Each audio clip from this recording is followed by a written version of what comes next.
Bai gida sunan ka waye? Sale waye? Yusuf. Daga ina? Daga Baballa. Daga Baballa. Me sana'anka? Ana tsakani da Allah ni dan kungiya ne kana ji? Kungiyar me? Yaron haro ne.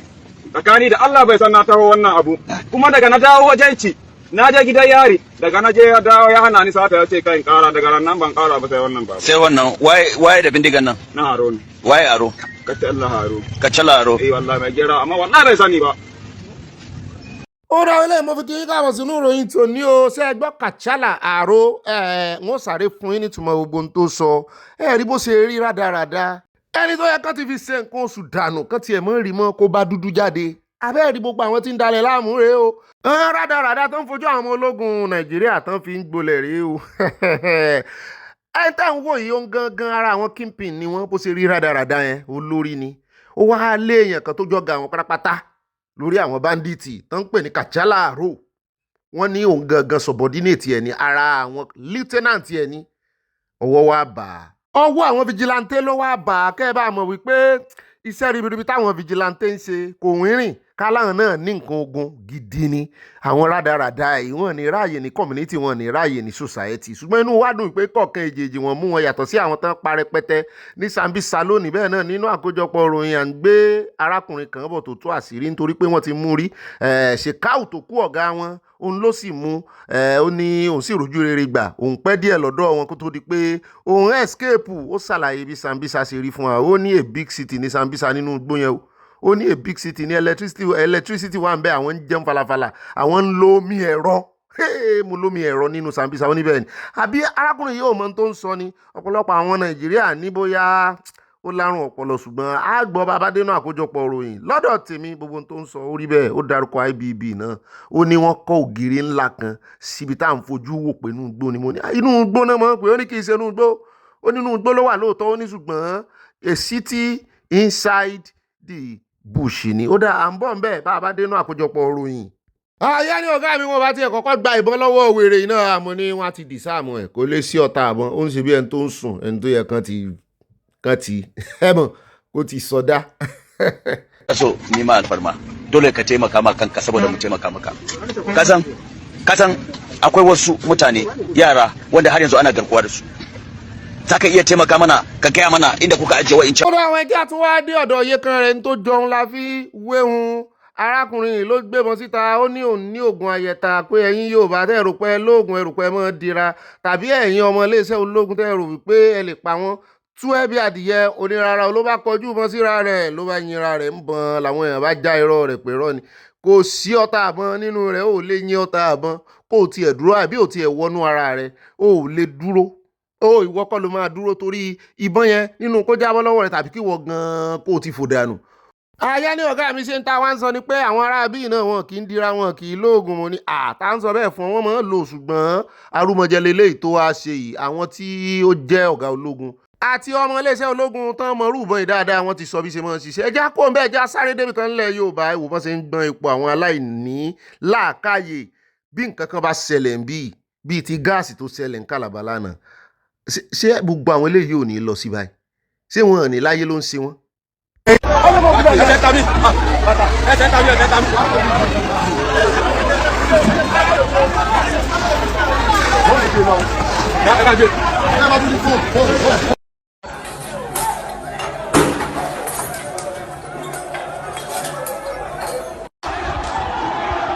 ẹ wo Èkó láwa yìí ó lára ìròyìn tá a mú wá fún yín lánàá àwọn ọmọ ẹgbẹ́ òkùnkùn wọ́n gba Èkó kan ọjọ́ èrè àlélẹ́ ti ṣẹlẹ̀ o wọ́n ní àti máa lọ sí Ìgbẹ̀dẹ ó rẹ̀ ẹjẹ́ kó ń bẹ́ẹ̀ ẹjẹ́ wá dé ibi tí ìṣẹ̀lẹ̀ kan ti ṣẹlẹ̀ ńlẹ̀ Yorùbá náà ní níbi tí ọwọ́ ti tẹ ọmọkùnrin kan tó ń sọ wípé ó pa ìyá arúgbó ó sì tún bá òkú ìyá arúgbó sùn.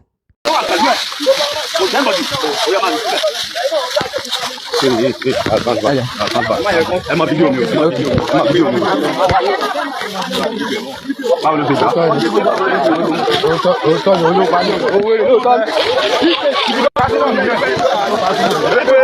Oh God! ẹ ṣe jẹ́ ìrẹ́kẹ́ ẹjọ́ ibi tó wà nílé ẹ̀ Jésù. Kí ni ìyá yẹn ń ṣe nígbà tó débi? ó gbé kaṣú lérí kí ló ṣe nígbà tó o kọ́kọ́ rí. máa fídíò mi. tí mo wá rí òkú pa ìwọ̀n àwọn wọ́ọ̀dù náà fi pé ọ̀gbìn èkúté ló ń dé. olóòkúté ló ń dẹ kí ni ìyá yẹn kí ló wá ṣẹlẹ̀ láàrin ìwọ pẹ̀lú ìyá. wọ́n mú ìgbà tí mo ń pé mi ìkò ìgbà tí wọ́n gbà pàṣẹ mọ́ òun ìyá wa ń pariwo. báwo ló ṣe ń pariwo. yẹn. ìyá yẹn sọ pé mo mọ̀ ẹ́ àti pé o ti mọ̀ ìyá kó tó di ọjọ́ tí ìṣẹ̀lẹ̀ ṣẹlẹ̀. náà báwo ni ìyá yẹn ṣe ń ṣe ní ọwọ́ ẹ̀. nígbà tó pariwo pé mo mọ̀ ẹ́ kí ló wá ṣe ń gbà yẹn. ọ̀rọ̀ yẹn á ṣe wò ó bí a mú wọn ní kí ó ṣe kí ni pẹ̀lú ìyá yẹn. òfin ni ọrùn ẹ̀ síbò. ó dẹ̀ ní àìṣepọ̀ pẹ̀lú ẹ̀. mo ń béèrè lọ́wọ́ ẹ pé ìgbà tí kó tó kú ló láìṣepọ̀ pẹ̀lú ẹ̀ tàbí ìgbà tó kú tán ló ń bá ṣe. báwo ló ṣe mọ̀ kó ti kú. ìgbà tí wọn ò mímọ́ sọ̀rọ̀ gbọ́ wọn sọ̀rọ̀ gbẹ́sẹ̀ wọn. o gbẹ́sẹ̀ o gbọ́wọ́ ẹ̀ wò o kò dẹ̀ mímọ́ wọ́n ti gbà tó ń lọ àwọn wo ló pàdé lójú ọ̀nà nígbà tó padà sílé ìgbà tó dé gbòòrò kí ló ṣe.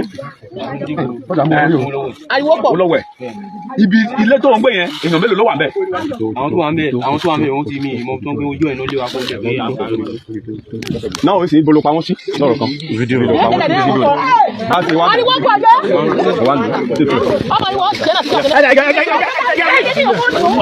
ṣé rí èmi àwọn ọmọ tó ti ń rí àwọn ọmọ tó ń bí nísìnyí o kò tiẹ̀ yé mi rárá irú ọ̀dájú tán gbé wálé ayé ẹjẹ́ kó ń bẹ́ o torí n ò ríro ẹjẹ́ wa lọ sí orí ọ̀rọ̀ bàbá Ìjẹ̀ṣà. a kàn rọra mú kékeré wá fún inú ọ̀rọ̀ rẹ̀ níbi tí ó ti ń sọ wípé alóhùn ò bọmọ kékeré sùn òun ò ṣerú ẹ̀ rí full interview ẹ̀ wà lórí agbágbé mọ̀ pé gbogbo ilẹ̀ ti rí ṣùgbọ́n àwa náà a fẹ́ sọ díẹ̀ lórí ọ̀rọ̀ yìí nítorí látìgbà tó ti sọ̀rọ̀ ó dárúkọ ọmọ Iyabo Òjó ń bẹ ó dárúkọ àwọn tí wọ́n ṣe gàràtìrà rẹ̀ lọ sí ẹ̀wọ̀n Iyabo Òjó ti wá sọ̀rọ̀ ṣùgbọ́n ẹ jẹ́ àkọ́kọ́ gbọ́n tó sọ ká tó gbọ́n tí Iyabo Òjó sọ.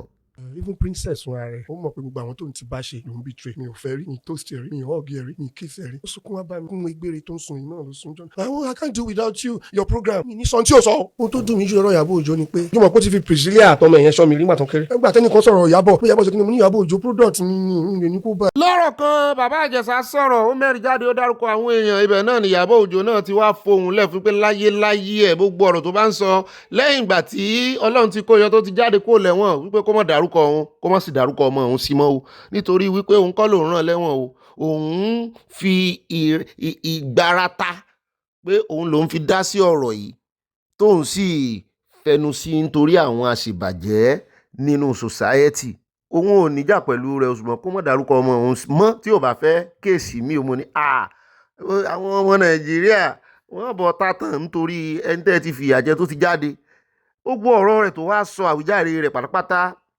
bóyá ó make sense bóyá kò make sense ẹ jẹ́ á pàdé lọ́dọ̀ Adébáyọ̀ bá a bá ti kú nínú ìròyìn tàṣálẹ́ mo sì mọ̀ pé ẹ ti gbọ́ ẹni tẹ́ ẹ bá gbọ́ náà ẹ gbọ́ ṣé bí Iyabo Òjó ṣe dá lóhùn ṣe ó necessary bẹ́ẹ̀ náà ni princess náà ó ń sunkún egbére kiri látijọ́ ẹni mo rò kó sì ń wọkọ̀ kò tí ì rí bó tẹ̀ jẹ́ wípé gbogbo bọ́rọ̀ yìí ṣe ṣẹlẹ̀ Ọlọ́run ló mú òótọ́ torí àwa ò bá wọn sí ń bẹ́ àwọn náà mọ kùrù kẹrẹ wọ́n ṣe kọ́kọ́ ń fẹ́ra wọn toró ní princess lóyún fóun ó bí ó níbejì ó ní ìkan bàjẹ́ lòun bá ní kó rè ìbàkejì jẹ́ ó ṣàṣọ gbogbo bí wàhálà yẹn ṣe bẹ̀rẹ̀ ṣùgbọ́n lọ́rọ̀ kan èmi fi pé kí bàbá Ìjẹ̀ṣà náà kó move on kó mọ̀ fi ọ̀rọ̀ yìí kó mọ̀ fi ṣe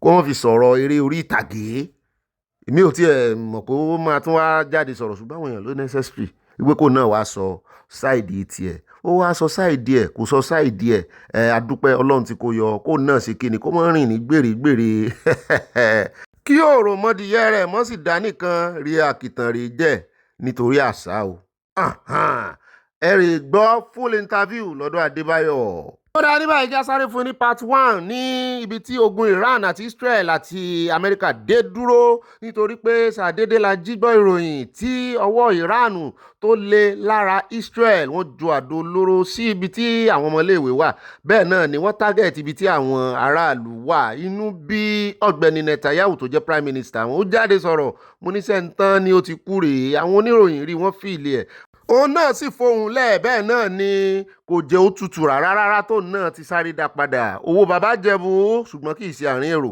ni àwọn ju àdó olóró sí ní Iran gbogbo ibi tí wọ́n kó missiles weapons wọn sí pátápátá wọn náà fẹ́ bàjẹ́ ó sì ṣèlérí ó ní gbogbo àwọn olórí wọn pátápátá ló máa mú wálẹ̀ ẹ bá ń tẹ̀sí ẹja gbọ́rọ̀ lẹ́nu rẹ̀ o. If anyone needed an explanation of why Iran is the enemy of civilization and the enemy and a danger to the entire world, you got it in the last 48 hours. In the last 48 hours, they fired a terror weapon on civilians, on children. There's a children's nursery here. There's an old person's home here.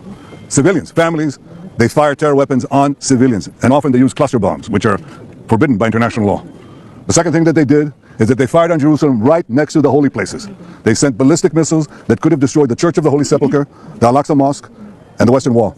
díẹ̀ lẹ́gbọ́n nínú ọ̀rọ̀ rẹ̀ yìí ó wá ń sẹ́ndì mẹ́sẹ́ẹ̀jì ó ń fohùn ránṣẹ́ ó ń pàrokò sí àjọ UN àti gbogbo àgbáyé pátápátá wípé ẹ jẹ́ wá join àwọn nínú ìjà yìí wípé ọ̀tá yín ọ̀tá gbogbo àgbáyé ni àwọn ará bí àwọn ọmọ táwọn ń sọ àwọn táwọn súnmọ́ wọn ni àwọn mọ̀ wọn ní ìsúnmọ́ ni làámọ̀ sí ẹni àwọn mọ̀ wọn dáadáa o àwọn ò ṣàṣejù o àwọn gangan láláṣejù bàbá ṣètẹ́ ó dá. eléyìí gangan ló wá tú àṣírí Iran báyìí tí Europe ń wò tẹ́lẹ̀ wípé wọ́n ní tó jọ nuclear weapon wọ́n ní missiles tó lágbára 4,000 kilometres wọ́n ní missiles ballistic wọ́n náà ní ballistic tó sì jẹ́ wípé òun náà fi tágẹ́ẹ̀tì ibi tí wọ́n yin àdó olóró sí ní United Base military base àwọn àti ti UK níbi tí wọ́n kó àwọn bombers wọn sí B1 B2 àbí kí náà ń pè wọ́n ó wá ń jẹ́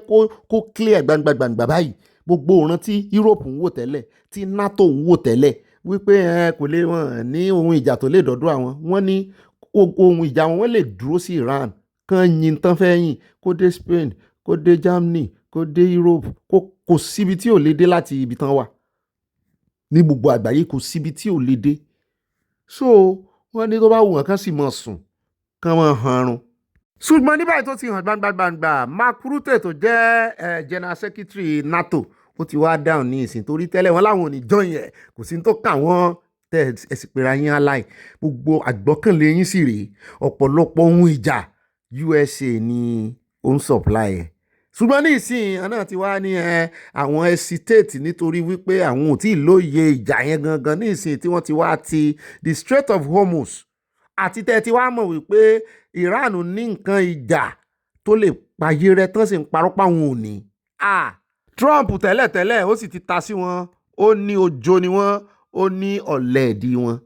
báwo di pàtó rẹ̀ apá kejì rẹ̀ torí oníga méjì ni ìdá olójú méjì ni ìròyìn ẹ̀ bá pàdé inú àkójọpọ̀ ìròyìn jẹ́ àtẹ̀wájú àròjọ mùsùlùkùnú Abala Lerefe. Your Excellency, the provision of land for the building of a mosque at the State University, now that the Supreme Court has even upheld the right of Muslim students to build a mosque for themselves at the institution.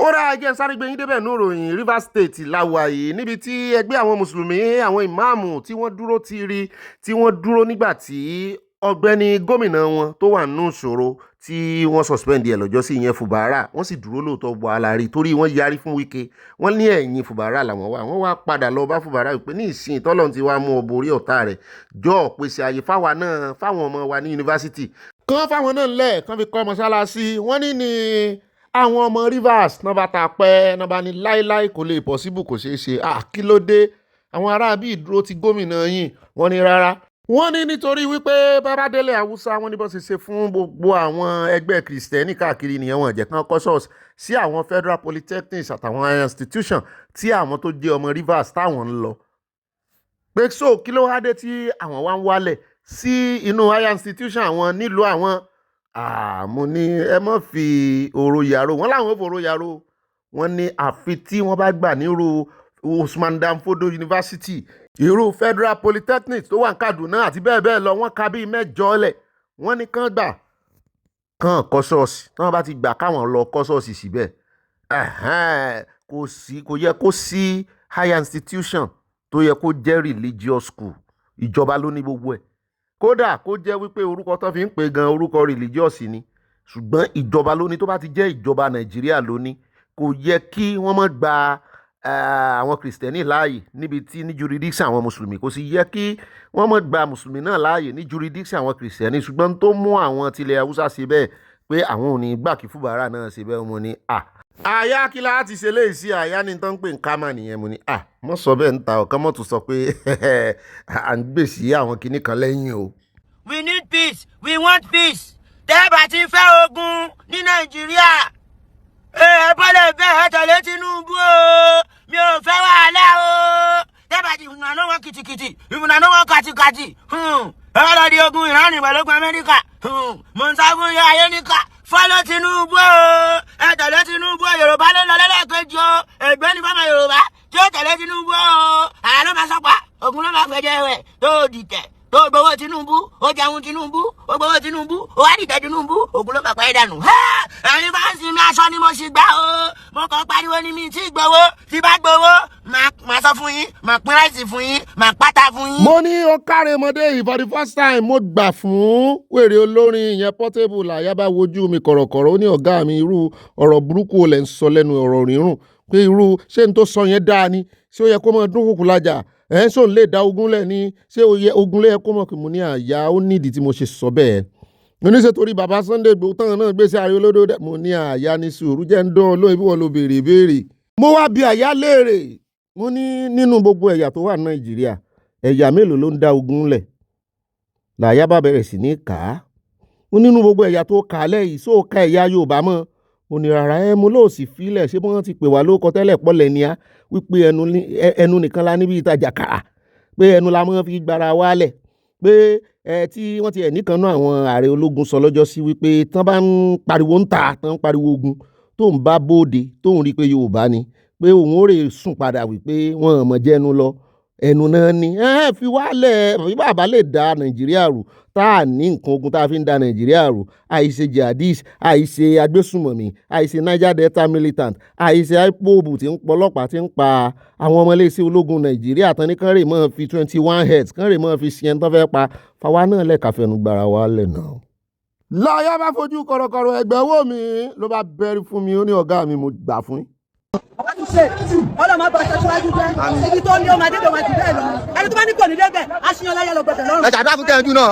ṣùgbọ́n nínú gbogbo bá ṣe wá ń sọ iná mọ́tìfù oníkálukú sọ̀tọ̀ọ̀tọ̀ o èèyàn tèmi lèmi ń gbé sí lẹ́yìn o Sunday Igboho ṣá èèyàn kan bí ẹgbẹ̀rún ẹni mọ́tìfù ẹ̀ yàtọ̀ sí mọ́tìfù wèrè olórin o owó ni wèrè olórin fẹ́ gbà ní tiẹ̀ o ẹjẹ́ àtẹ̀ wájú ẹni tí ó yé yóò yé àwọn ò tiẹ̀ ní wà lára àwọn tó máa fa ọmọ Yorùbá wálẹ̀ àti gbọ́n wọn tẹ̀lé ẹ̀yàmẹ̀yà bọ́ ìṣèjọba àwa náà mọ̀ wò wọ́n rán àfi wọn pàwọ̀ ẹ̀dẹ̀ ẹ jẹ́ wá dé orílẹ̀-èdè UK pẹ̀lú orin ọ̀yọ́ mandate tí wọ́n bọ́ sí gbòòrò ayé tí wọ́n ń kọ yìí mi ò tiẹ̀ mọ̀ pé wọ́n ṣe rẹ́kọ̀dù ẹ̀ Haúsá ṣe Ìgbò ṣe ọmọ Yorùbá ṣe àfi bí àṣírí kan ṣe tú o inú àkójọpọ̀ ròyìn láti fi fọ́nrán yẹn hàn yín o níbi tán ti ń fún wọn ní £500 £200 allegedly àwa kọ́lá tú ẹni tó tú ó dojú rẹ̀ ta ẹja wá sáré dé ọ̀dọ̀ kan náà àwọn oníwàásí ilẹ̀ Haúsá yìí níbi tí ọ̀pọ̀lọpọ̀ wọn báyìí wọ́n ní wàásí tán ṣe kiri náà ni pé kán mọ́ dìbò fọlọ́dọ̀ dẹ.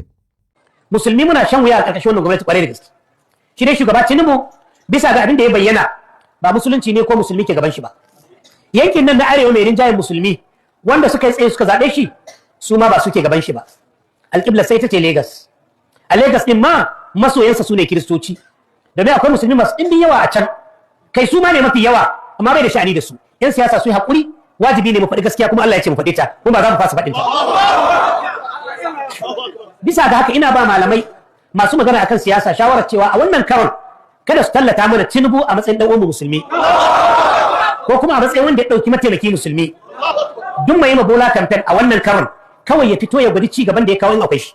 ó dáa kẹ́lẹ́ bá mọ̀ pé mi náà gbọ́ tátàtà náà Haúsá gbogbo ohun tí ń gbìyànjú àti sọ mo ti jí o wọ́n ti translate ẹ̀ fún mi gbogbo ohun tí ń gbìyànjú àti sọ náà ni wípé Bọ́lá Ahmed Tinubu tẹ̀ ń wò yẹn pé kò sí àní-àní àwọn làwọn gbé wọlé gẹ́gẹ́ bí ọmọ ìyá àwọn nínú ẹ̀sìn Islam ní 2023 ṣùgbọ́n lọ́tẹ̀ yìí àwọn ti padà lẹ́yìn o. Wọ́n ní bí omi bá sì ti padà lẹ́yìn ẹja wọ́n ní ó di gbére fúnrú ẹja bẹ́ẹ̀ ni o. Àti wípé gbogbo ẹ̀yin tí ẹ bá ti wà convinced tẹ̀ sì wà confused tẹ̀ ń tẹ̀lé olódòdẹ nínú àwọn pàápàá jùlọ ẹ̀yin sheik ẹ̀yin imam pé tẹ́ ẹ bá fẹ́ wá campaign fáwọn nípa olódòdẹ lọ́tẹ̀ yìí wọ́n ní ẹ mọ̀ wá sọ wípé ọmọ ìyá àwọn ní fáwọn o.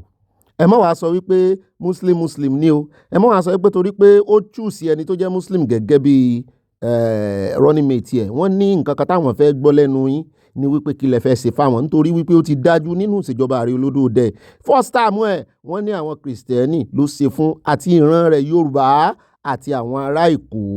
Wọ́n ní ìyókù ó fà wọ́n ta fàlà ó fojú àwọn ó fi gbólẹ̀ ó fà wọ́n pegi wípé nídìí èyí àwọn ti ṣe táwọn dúró dé nílẹ̀ Haúsá o.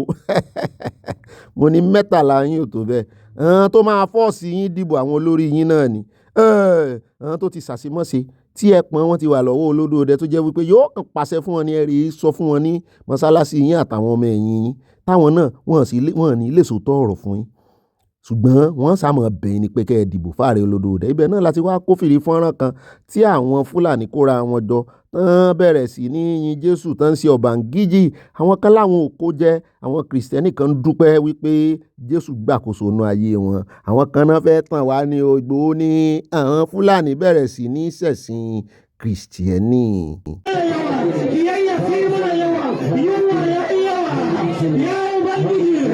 mo ní àyà orin Pàṣọ ló ń kọ ni àwa ò kó yẹn jẹ àwa ò gbọ́n yẹn mu àwa ò kó yẹn jẹ àwa ò gbọ́n mu sẹ́. Pàṣọ ni àyà fi dán lóhùn pé lọ́dọ̀ tòun òun ò kó jẹ. mo ní lọ́dọ̀ ti gbogbo kìrìsìtẹ́nì ẹbí aláyọ̀ mo ní kò sẹ́ni tí ò lè gba Jésù gẹ́gẹ́ bí Olúwa àti olùgbàlà rẹ̀. tẹ́ ẹ fẹ́ kó gbogbo kíìsì tán sẹ́ wọ́n ti sọ wípé kì í sọ̀la lọ́dún ni kí ló dé kíìsì pálí méjì ó ti tán lónìí ẹlẹ́kẹta nìyí. mo ní ọmọbìnrin mi mọ́dí oyè ọ̀lẹ́nu àwọn èèyàn ti padà sínú ẹ̀ṣẹ̀ wọn wọ́n ti padà sínú èbìbí wọn ajá wọn wọ́n ti padà sínú èbìbí. ẹlẹ́hàá mi gan sọ bẹ́ẹ̀ wípé ààwẹ̀ ti tán o pé ẹnu yún àwọn fẹ́ mọ́ tọ́jà àwọn ìyáálé àwọn. mi ò mọ̀dí táwọn èèyàn ṣe máa padà sínú èbìbí wọn lẹ́yìn ààwẹ̀. ó dá o ibi tá a wí ládé ọ̀rọ̀ bù ṣe o arákùnrin tẹ̀ ń wo inú ilé tí ń gbénu ó lóun ti fìgbà kan kó sọ́wọ́ Ṣèkáù olórí àwọn Boko Haram rí bó tiẹ̀ jẹ́ pé Ṣèkáù ti kú. ó ní ajá àwọn ti fìgbà kan wọlé ẹkùn Ọlọ́run ló yọ ohun tóun ò fi ẹ̀jẹ̀ tóun ò fi bora o. ó wá sọ experience ẹ̀ ó ní Sambisa ni wọ́n kidnap òun lọ́ngbà náà. ó sì sọ ó ní gbogbo Sambisa tẹ́ ẹ máa fi ju ojú forest wò. ó ní city ńlá ni electricity wà ń bẹ̀ ó ní omi ẹ̀rọ ń yọ ń bẹ̀ ó ní àwọn ń ṣe falafala fòlùfàlà. mo ní ṣé lóòótọ́ ẹ gbọ́nà àkójọpọ̀ ìròyìn bí tá a ti fẹ́ lójú. Guys, you see this thing? It's all over my house. If you marry overprotective husband, they feel too insecure. No, Nigeria, on abroad. I swear, you go. Every corner of my house now, this thing there. Inside my bedroom, inside parlor, everywhere. And all of them are connected to his phone over there. Everything that is happening here now, he knows. When you go out, when you come back house. ṣùgbọ́n ọ̀rọ̀ yìí ti fẹ́ dájà alẹ́ o. àwọn ọmọ Nàìjíríà kan gbé sọ́kọ rẹ̀ lẹ́yìn àwọn kan ní ó ń ṣera rẹ̀ ní wípé ẹ ń bá fẹ́ wòṣẹ́jú akàn yóò pẹ́ létí omi pé tó bá jáde lọ náà ṣé yóò gbé kámẹ́rà tẹ̀lé wípé kó mọ́ gbé kámẹ́rà rìn kiri bóyá kó ra body cam fún. mo ní yóò ṣàlàyé ibi tó bá lọ kámẹ́rà yẹn ó sọ ìgbà tó jáde tó wọlé. oríṣiríṣi tá ń ráàyè. máa ṣàánú o. Yes, no. má là ń wo nígbà rẹ tí wọn bá ti láhùn ẹni bá láhùn èèyàn máa láhùn sí Ọlọ́run máa láhùn sí o ó mọ́rin kan tí mò ń kọ́ ni. èèyàn ló ń ṣàánú èèyàn. mo láìkẹ́. mo láìkẹ́ bóyá tó bá ti sọ máa sọ tẹ̀lé mi. máa ní èèyàn ló ń ṣàánú èèyàn. èèyàn ló ń ṣàánú èèyàn. èèyàn ló ń bínú èèyàn. èèyàn ló ń bínú èèyàn. èèyàn ló ń ṣàánú èèyàn. èèyàn ló ń ṣàánú èèyàn. èèyàn ló ń bí inú èèyàn. èèyàn ló ń bí inú èèyàn. èèyàn ló ń sanwó èèyàn. èèyàn ló ń sanwó èèyàn. èèyàn ló ń tìjú èèyàn. èèyàn ló ń tìjú èèyàn. èèyàn ló ń gbéga èèyàn. èèyàn ló ń gbéga èèyàn. èèyàn lálábàárò èèyàn. èèyàn lálábàárò èèyàn. èèyàn láṣojú èèyàn. èèyàn láṣojú èèyàn. ibi tí ń bá ṣiṣẹ́ fi wà àwọn tèmi aṣojú mi. ibi tí ń bá ṣàfihàn àwọn tèmi aṣojú mi. èèyàn ló ń ṣàánú èèyàn. èèyàn ló ń ṣàánú èèyàn. bówó bá sí lọ́wọ́ mi àwọn tèmi aṣàánú mi. bówó bá sí lọ́wọ́ mi àwọn tèmi aṣàánú mi. èèyàn ló ń tìjú èèyàn. èèyàn ló ń tìjú èèyàn. àgbà orin Sefiu Alao èmi ò wá mọ̀ bóyá ọmọ wọn ni ó dúró tí wọn náà lóhùn bóyá àbúrò wọn sì ni bóyá ìyàwó wọn ni ṣùgbọ́n ọmọ ìkéré díẹ̀ sí wọn ṣùgbọ́n ìyún kọ́ la wá sọ bí kò sí wípé mo fẹ́ fi orin ìdúpẹ́ lọ́wọ́ àwọn tèmi náà torí ènìyàn láṣọ mi èmi náà léèyàn Ọlọ́run fi yín tì mí mo dúpẹ́ o mo dúpẹ́ o mo dúpẹ́ lọ́wọ́ ẹ̀yin mọ̀mọ́ ẹ̀yin bàbá mo wọ emotional nígbà tí mo gbọ́ orin ẹ ṣeun ẹ ṣé ẹ kú àtìlẹ́yìn ẹ kú àdúró tí o Ọlọ́run ò ní fẹ̀yìn náà lẹ̀ pátápátá nílé lóko lẹ́yìn odi Ọlọ́run ò ní fáwọn ọmọ yín lẹ̀ ẹ dúró tì mí lórí ìkànnì ẹ ṣeun mo dúpẹ́ o. ó rà níbẹ̀ ẹja fẹlẹ́ ìkáde Abala Lerefe ńlẹ̀ ẹja wo ibi tí ọ̀gá ọlọ́pàá kan tọ́wọ́ ẹ̀ tún ti ba ìkan lára àwọn ọlọ́pàá tí wọ́n ń gba owó Ọlọ́run yọ wọn kájú 100 naira lọ mọ́ lápò bẹ́ẹ̀ náà látún fi mí hàn yín lẹ́yìn eléyìí níbi tá a ti rí àwọn kan tán gba owó tán ṣe dáadáa tí ọ̀gá ọlọ́pàá yẹn sì yìn wọ́n mú ní ṣé ní tí ọ̀gá Dísù Túnjí Dísù tó jẹ́ IGP orin iṣẹ́ rẹ̀ máa ń dá wà lọ́rùn IGP tuntun máa bá ṣẹ́ rẹ̀ lọ làwọn èèyàn ń kọ wọ́n ní gbogbo every unit of police àtàwọn squad wọn lẹ́gbẹ́jẹgbẹ́ wọ́n ní gbogbo wọn ni wọ́n ti dissolve káàkiri gbogbo Nàìjíríà. Open it. Are you supposed to have money in your pocket? Are you? You know the implication. Don't you know the implication? Your DPO, I think that Igbo man. Your DPO. From Anambra State. Collect again. Just collect again. I videoed you.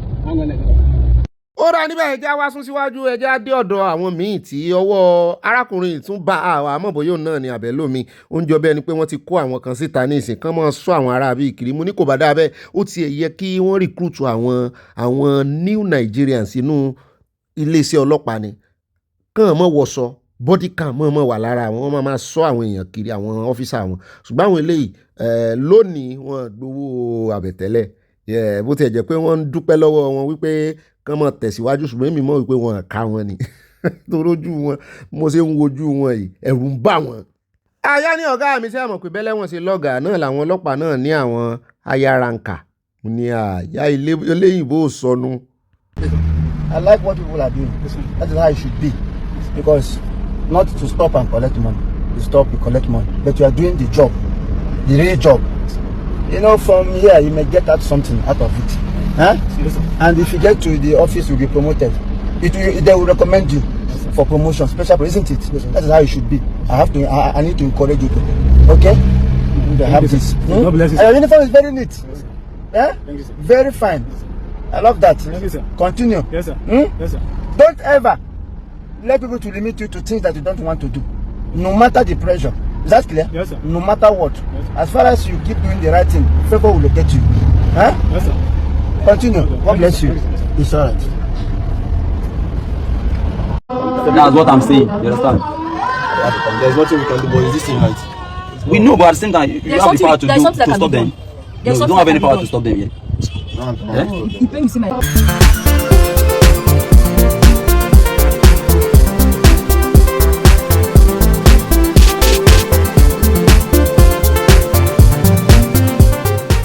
ẹni dàmí tútù síwájú àtẹlẹ tútù o kó má sẹ́ni tó gbé ebu ìka tí oníjẹ níbẹ̀ o tẹ́lẹ̀ rò púpọ̀ ta ni sáǹdì ẹ̀ máa ń lọ bẹ́ẹ̀ gbùgbùdù dùdùdù dùdùdù. alẹ́ ni tó dàmí tútù síwájú ó má tẹlẹ̀ tútù o kó sẹ́ni tó gbé ebu ìka tí oníjẹ níbẹ̀ o. aya ẹ̀ á jẹ́ aráalé ẹ̀ á jẹ́ ọmọ ẹ̀ á jẹ́ níbẹ̀ o kó náà kó jẹ yókù o Oya má ṣe o ìkà ò pé o ṣe rere. Bàbá Ọ̀làndó ló kọ́lọ̀ tẹ́lẹ̀ fẹ́ nire àwọn lẹ́jẹ̀ndì wa nù. Ẹni dàmí tútù síwájú àtẹlẹ̀ tútù o. Kò sẹ́ni tó gbé ebu ìkà tí ò ní jẹ níbẹ̀ o. Ebu súnmọ́ mọ̀ kàn wọ́n gbé ṣùgbọ́n ẹ̀ ń bá ti ń gbé ebu ìkà. Ọmọ ẹ̀ ń jẹ ń bẹ̀ o. Ó ní aya rẹ̀ á jẹ. Gbogbo aráalé rẹ̀ á jẹ, ọmọ rẹ̀ á jẹ níbẹ̀ o. Kó náà kó jẹ yòókù o. Má ṣe ìkà ò pé o ṣe rere. Tí bàbá wa ń sọ ńbẹ̀ náà ni pé ká mọ́ ṣèkà, ìkà ò pé ìkà ò sunwọ̀n. 2 verse péré la mú nínú orin yẹn o. Mo ń wá full album orin yẹn tí wọ́n gbọ́ dáadáa. Mo rò pé mo mú orin Ọ̀làndó nígbà tí mo tún gbọ́ ilé ìmú ni. Wà á mú wa fi kọ́ bọ́. Bó tẹ̀ jẹ́ pé kan náà bàbá wa ń bì bá mi Abdi Damankafi àti béèrè lọ́wọ́ wọn pé ṣé Yorùbá sì ní orúkọ tó ń jẹ́ yìí. Àwọn náà wá já wa sí wọ́n ní ká mọ̀ kọ àwọn orin Gen Z ká mọ̀ kọ rẹ̀gbẹ̀rẹ̀gbẹ̀rẹ̀gbẹ̀ tìrẹ̀rẹ̀rẹ̀rẹ̀ wọ́n ni àwọn ọmọ wa tó wà ń bí ọ̀pọ̀lọpọ̀ 85% àwọn tó wà ń bí àwọn tó jú àlọ́ tefetefe ni àwọn tó jú àlọ́ nígbà tí YouTube gbé analysis yẹn jáde orin Gen Z kò tiẹ̀ lè mú wọn kò lè dùn létí wọn ó rà kálá láwọn ọmọ Gen Z bí ni kò sọmọ Gen Z ẹyọ kan bí bóyá kàn sí wá bóyá ọmọ 18 sí 19 a lè ra ọmọ 20 something o ọmọ Gen Z gangan náà ọmọ 18 ọmọ àìrọ kò sí wọn bí ó dá wọn lè mo fi kí n káàbọ̀ ẹmọ́jà ṣèkà rere ní kẹjá mọ́ sí o ẹ ṣe rere yé o ẹ ṣe rere kó bá lè yẹ wá o bàbá yìí náà ló kọ rere ló pé ìkà ò pé o ẹ ṣe rere kó bá lè yẹ gbogbo wa rere ló pé ẹ ṣe rere yé o ẹ ṣe rere kó bá lè yẹ wá o lágbájá kò lè mú mi tàmẹ̀dùn kí ló máa fi mí ṣe ẹnìkan bẹ lókè tó ju gbogbo wa lọ ojú Olúwa ń wò ẹ́ ò ṣe rere ọba tó dá wa tí ò gbowó ọba tó dá wa tí ò gbòbí kan ó fún wa lójú a fi ń rí ó fún wa nímú a fi ń mí ó ló fún wa létí ta fi ń gbọ́ ẹnu tí a ní a lè fi jẹun yé ẹ ṣe rere yé o ẹ ṣe rere kó ba lè yẹ wá o. Mo fẹ́ sọ̀tàn kékeré kan Àyòbá láyè ìròyìn làwa sọ kì í ṣètàn bàbá wa fìtàn lẹ̀ fún bàbá wa Ọ̀làndó gbọ́ alámórin yẹn ó bá ìgbà mu kò sígbà tá a play tá a ní rí ẹ̀kọ́ kankan bẹ́ẹ̀ náà ní tẹ́ bá ń gbọ́ baseline yẹn ẹ mọ̀ mi orí báyìí ẹ lè mọ̀ jòjó girigiri o ṣùgbọ́n ẹ mọ̀ mi orí ṣùgbọ́n àwọn orin ìsẹ̀yìn àwọn orin ọmọ wa àwọn orin digital age àwọn gbìgbìgbìgbì ní ọ̀rọ̀ ọnú ẹ̀ lè mọ̀ make sense látòkè dìsàlẹ̀ láti bẹ̀rẹ̀ dópin ṣùgbọ́n ẹ jò ó ṣùgbọ́n ṣe wá rí àwọn bàbá wa yìí ijó tí wọ́n ń ṣe girigiri ṣùgbọ́n ẹ̀kọ́ pọ̀ nínú orin wọn abálájọ tá a ṣe mọ̀ wá wù ṣe ra àwọn ọmọ òde ìsìn ayé ò jọ wọ́n lójú ẹ̀mí èyí ò jọ wọ́n lójú orin gbìgbìgbì náà kódà kámọ̀dé ẹ̀nà pẹ́nu kámọ̀ kókò lọ́lé olóró kámọ̀ bá pẹ̀jú kámọ̀ sí atótónu jù mú kí n káàbọ̀ sínú ìròyìn tòní ìròyìn ọlọ́mọlé ọlọ́mọlú ọlọ́mọ orílẹ̀-èdè níbi tọmọdé ti mọ̀ wẹ̀ta tí ń bá gbà jẹun ọmọdé gbọ́n àgbàgbọ́n la ìdálẹ̀ ìfẹ́ wọn lọ́wọ́ ọmọdé òtún pẹpẹ tàgbàlagbà náà owó kèrègbè bẹ́ẹ̀ náà nítorí ẹ̀ lọ́lọ́run ṣe kó wa pọ̀ àtàgbà tọmọdé lórí ìkànnì ìta àfijọ́ ń kọ́ mọ́ lùbọ̀ ó ní káwọn ọmọdé máa kẹ́kọ̀ọ́ lára àwọn àgbàlagbà káwọn àgbàlagbà náà kan máa kọ́ ìwọ̀nba tán lè kọ́ lára wa nítorí wípé bọ́mọdé bá láṣọ bí àgbà kò lè lákìsà bí àgbà bọ́mọdé ṣe ní ìdí àkìsà àgbàlagbà bẹ́ẹ̀ náà ni àwọn àgbàlagbà náà ní ìdí aṣọ àwọn ọmọdé wa èyí tán ti wọ̀ tó ti gbó làwa ń fi experience wọn la fi ń sọgbọ́n bó ti ẹ̀jẹ̀ wípé kì í ṣe gbogbo àkìsà àgbàlagbà mú sọgbọ́n sẹ́yìn lèèyàn lè lo àwọn kan wọ́n dàgbà gọ̀ ni ṣùgbọ́n mo dúpẹ́ lọ́wọ́ Ọlọ́run mo dúpẹ́ lọ́wọ́ adẹ́dà ṣẹ̀dá tí ò taari irú àwọn àgbà ayẹyẹ sí mi lórí ìkànnì ẹ̀ lérí kan àwọn àgbà tí mò ń fi ọgbọ́n wọn sọgbọ́n náà pọ̀ lórí ìkànnì àwọn àgbà tá ìyá òye lò lára wọn tán sì gbá padà tán fún wa lọ́fẹ̀ẹ́ lófò a lè lo àkísà àwọn lọ́lọ́run fi tì mí lórí ìkànnì mo dúpẹ́ lọ́wọ́ gbogbo yín pátápátá mo dúpẹ́ lọ́wọ́ gbogbo yín in fact ẹ̀yin náà sáà ń rí lára mi oúnjẹ yọ ẹ̀yin ni ọlá yín ni mò ń jẹ ibà rìn gínìgínì ibà yá ọgbọ́n àgbàlagbà fi sọgbọ́n èmi náà ni mò ń jẹ́ bẹ́ẹ̀ ibà ti yọ̀lẹ́ sọ́lọ̀ ńlọ́rùn ibà dá gbogbo ọpẹ́ ògo ìyìn gbogbo ọlá padà sọ́dọ̀ Ọlọ́run tó ráwa kọ́la ní Ọlọ́run ló ní o ibà bó bá kí wa kú iṣẹ́ àwa ń kí Ọlọ́run kú iṣẹ́ takuntakun kì í ṣàwa là ń ṣe ọlọ́run ní í ṣe o àwa mọ nǹkan kan tó ọlọ́run ní bá mẹ́tò ibà rìn gínìgínní náà rèé o èmi náà ní bá gbé wọn débẹ̀ ibà lọ tààràtààrà tọ̀rọ̀ bá ti dọ̀rọ̀ òtítọ́ àti òdodo sàn báyìí láàrin ajé ní mú ní pẹ́kọ̀rọ̀ ṣùgbọ́n tó bá ti kófìrẹ́ tí ò rìn sàn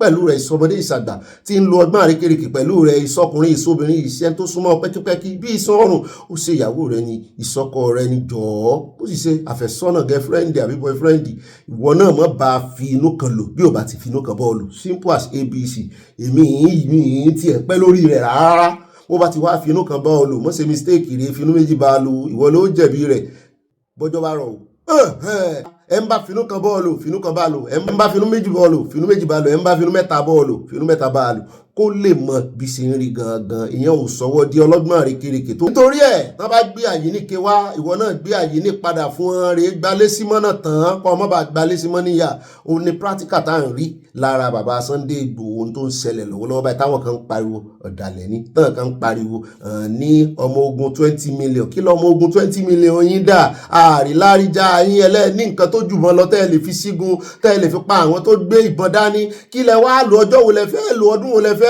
lò ó àforin ọ̀tẹ́ ibẹ̀ ń kọ́ là ń lọ ebó mo kíra mi dé èmi náà ní ibà kọ̀ǹfàmù ẹ̀kọ́ tó sẹ́ndì ẹ̀jọ́ mọ́ torí àwíjàre kí tó tán lẹ́nu o mọ́ bọ́n sẹ́ndì ìròyìn fògànà o mọ́ torí wípé àwọn olórí Nàìjíríà ò dáa kó wá mọ́ gbé ìròyìn tí kì í sòótọ́ nípa àwọn ẹ̀rí pé lẹ́nu ọjọ́ mẹ́ta àwọn èèyàn ń jáde wọ́n ń ṣe apology káàkiri obìnrin ń ṣe ọkùnrin ń ṣe torí èèyàn gbọ́dọ̀ mọ bí ó ṣe dá sọ̀rọ̀ mọ́ bí ọ̀rọ̀ ọlọ́rọ̀ sórí torí pé àwọn olórí yìí ò dá wọn sùn èèyàn kan wá jáde wá ní ó jalè ó ṣe kinní kan ìwọ náà wá bá a fẹ̀ lójú kọjá bó ti yẹ ó sì ní receipt tí ó sì ń bẹ́ẹ̀ jọ̀ọ́ o ìsìn tí gbogbo wọn padà apologize rí ni ó ń dàbí ẹni wípé season apology làwà ẹ̀ ó ra àwọn èmi náà ń pè ní ibà àlẹ́jẹ́ lè bá rìpọ̀tẹ́lì torí ẹ̀ làwa sì máa ń sọ pé ogun tẹ́ ẹ bá gbọ́ lórí ìkànnì kí ni àlẹ́jẹ́ lé àrìpọ̀tẹ́lì ní o torí ẹjọ́ la kọ́kọ́ máa ń kọ́ ká tó kọjá àwọn òtanu àbùkù báyàn kankan à ń pàkíyèsí ara wa sí ni a sì ń pe àwọn tí ọ̀rọ̀ kan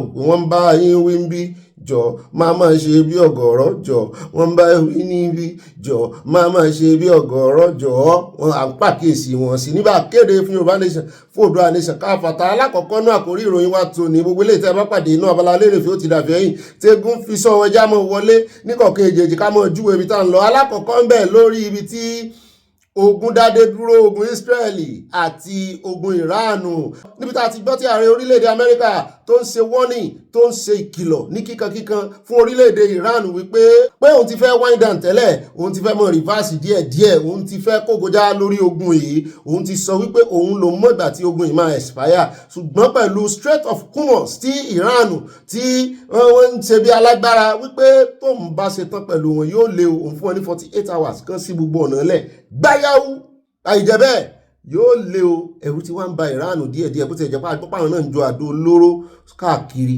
gbogbo ibi tí interest Amẹ́ríkà wà wọ́n sì ń target ẹ̀ o wọ́n wá ní àwọn máa ba energy Iran jẹ́ pátápátá gbogbo àwọn máa ju àdó olóró sí Iran náà wá ń sọ wípé fìrìmọ̀ sílẹ̀kùn Strait of Hormuz ẹ ń bá ní kọ́kọ́rọ́ ló lè sí pé ẹ má halẹ̀ mọ́ káyọ̀dé àwọn ọ̀dà kí lẹ́nìkan ṣe tẹ́nìkan ò ṣe rí sógunlẹ̀jà tẹ́ ẹ̀ jàrí ṣé àdó olóró tẹ́ fẹ́ jù náà ti jù rí ni mo ní ẹ̀ ń forí ọkà ọ̀mú gbogbo ohun tó ní ṣe pẹ̀lú ogun Iran níbi tí ọ̀rọ̀ dádé dúró àti bí ìkànnú àwọn helicopter Qatar bó ṣe já ó dùn mí o èèyàn méje náà ló wà nínú ẹ̀ bóun ló ṣe wá ṣẹlẹ̀ sáà méjèèjì yé àbọ̀nkú èèyàn mélòó ló sọnù èèyàn mélòó ló farapa gbogbo ẹ̀ á kó pọ̀ sójú kan bá a bá dé náà àkójọpọ̀ ròyìn àmúbọ̀ wá fún yín bá a bá ti wá kó ń bẹ̀ tán á wà á yá ṣé mo ti kógojá lórí yìí mo ti kógojá lórí ẹ̀ bá a bá ti wá kó ń bẹ̀ tán á wà á yá lórí fọ́nrán kan tí mo rí o wọ́n ga máìkì sí arákùnrin kan lẹ́nu ni o ló wá bẹ̀rẹ̀ sí í sọ gbogbo tẹnu rẹ̀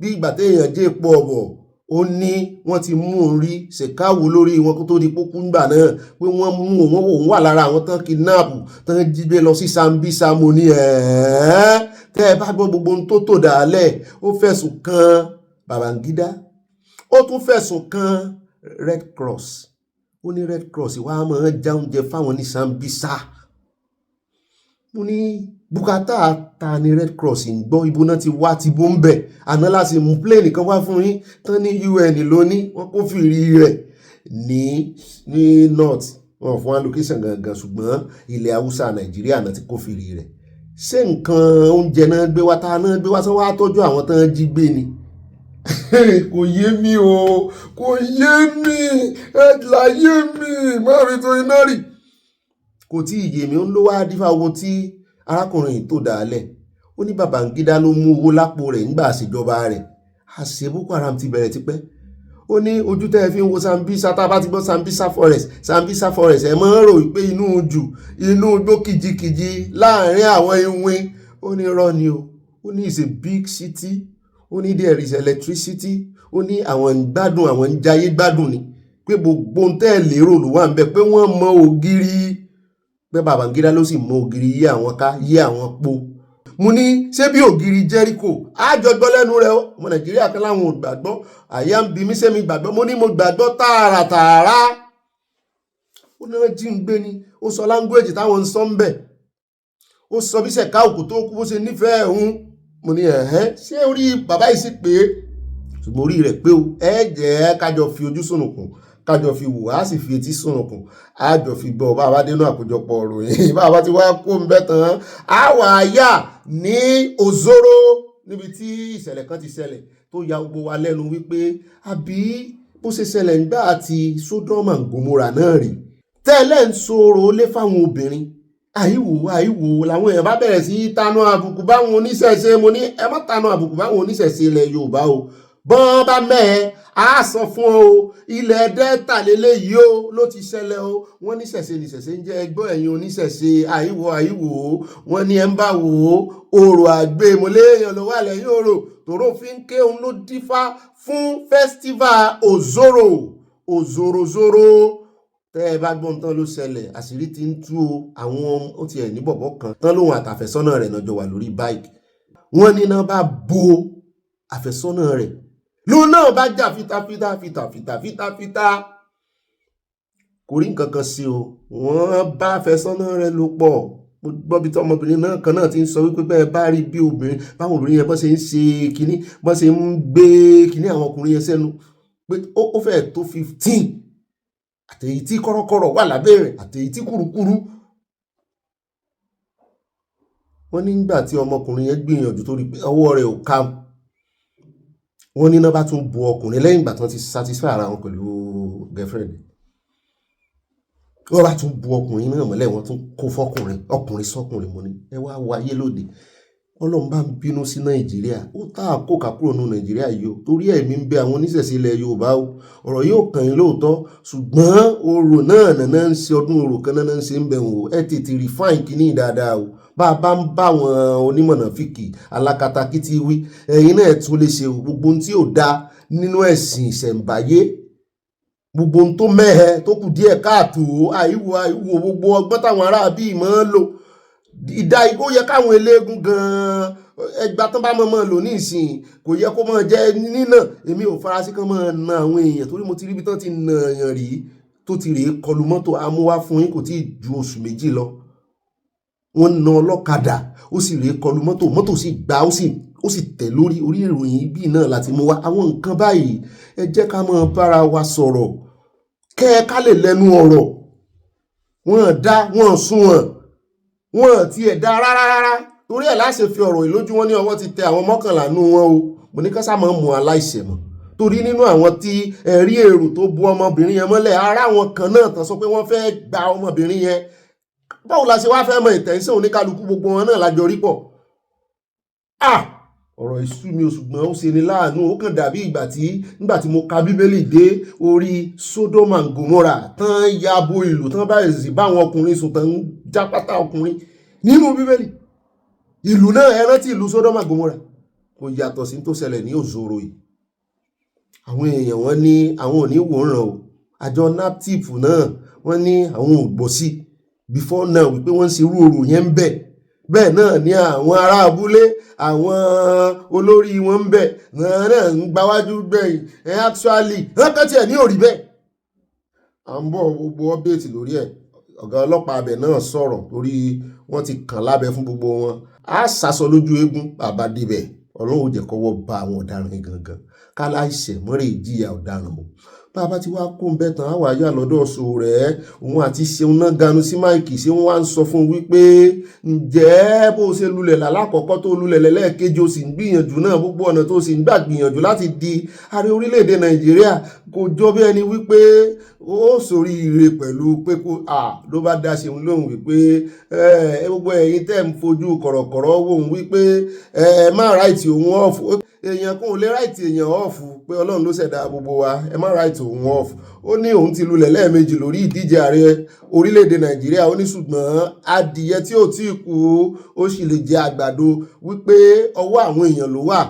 Mo ní kí ni ìwọ náà ṣe kí lòun ṣe tí ò dáa tó jẹ́ wípé tó bá ti dọ̀rọ̀ kan fi ọkàn yàn sípò kan yàn sípò wọn ìrántí rẹ ìwọ náà sì rẹ ò fẹ́ bẹ̀rẹ̀ níbi pẹlẹbẹ ibi gíga ló ti fẹ́ mu wọ́n sì bí ọlọ́jọ́ sí tó lódò dẹ́bà invite ẹ̀ tán fi ọ́ ṣe kìwà ó ní láíláí ò lè ṣe o ṣé bó tiẹ̀ kọ́kọ́ ṣe practical bí kan gbogbo eléyìí tó ń ṣe látijọ́ theory ni kọ́kọ́ bẹ̀rẹ̀ káwọn èèyàn fi kàn wò bó ṣe lè ṣe ná tàbí kó tiẹ̀ bẹ̀rẹ̀ ní state ẹ̀ kó lóhùn kó kọ́kọ́ lọ jẹ governor bẹ́ẹ̀ kó jẹ́ àmọ́ kíní capacity Sowore ò gbé kíní yìí ó kàn ń palanti àtórí ẹ̀ làwọn èèyàn ṣe dìbò fún president àwọn protestant ní Sowore the only thing táwọn èèyàn máa ń rẹ́pọ̀n pẹ̀lú ẹ̀ nìyẹn tó bá ti di ọ̀rọ̀ protest wọ́n rí capability àti capacity láti lead Nàìjíríà wọ́n rí inú ẹ̀ protest that's the president fún gbogbo protest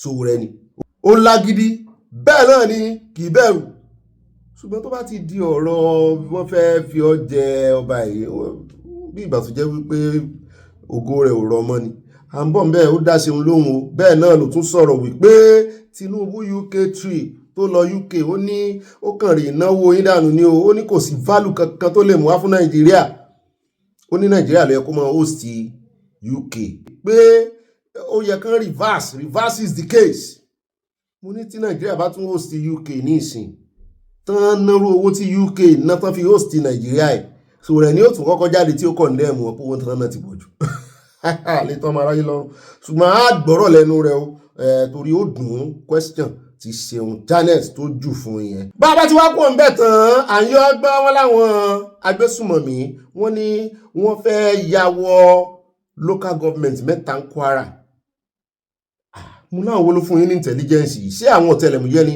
wọ́n ní àwọn ẹgbẹ́ kan ní ìpínlẹ̀ Kwara mo ní ṣe ká ka ọ̀rọ̀ wọn sí wọ́n ní ẹ̀ka sí o wọ́n ní ẹ̀ka ọ̀rọ̀ wọn sí o a security group ni wọ́n o náà local intelligence lélẹ́yìí o local government mẹ́ta wọ́n ní kẹ́ ẹ wà lójúfò wọn láwọn ò dá ẹ̀rù bà yín o sáyà àwọn ọlọ́pàá Kwara ti wá gbọ́ sí à ń bọ̀ bóyá gbọ́ sí àyà lọ́dọ̀ wọn bàbá tí wàá kó ń bẹ̀ tán ṣàdédé la bá ìròyìn kan náà lálẹ́ àná mọ́júmọ́ àárọ̀ ìtàn sọ wípé orílẹ̀-èdè USA ti sọ wípé àwọn ti ṣí drone wọ Nàìjíríà pé àwọn agbésùmọ̀mí dáràn wọ́n ní làwọn Haúsá bá tún pariwo wípé ibo náà ti fẹ́ lo drone yẹn lọ́wọ́ ọmọ Nàìjíríà náà ń kí wọn káre wọ́n ní ṣùgbọ́n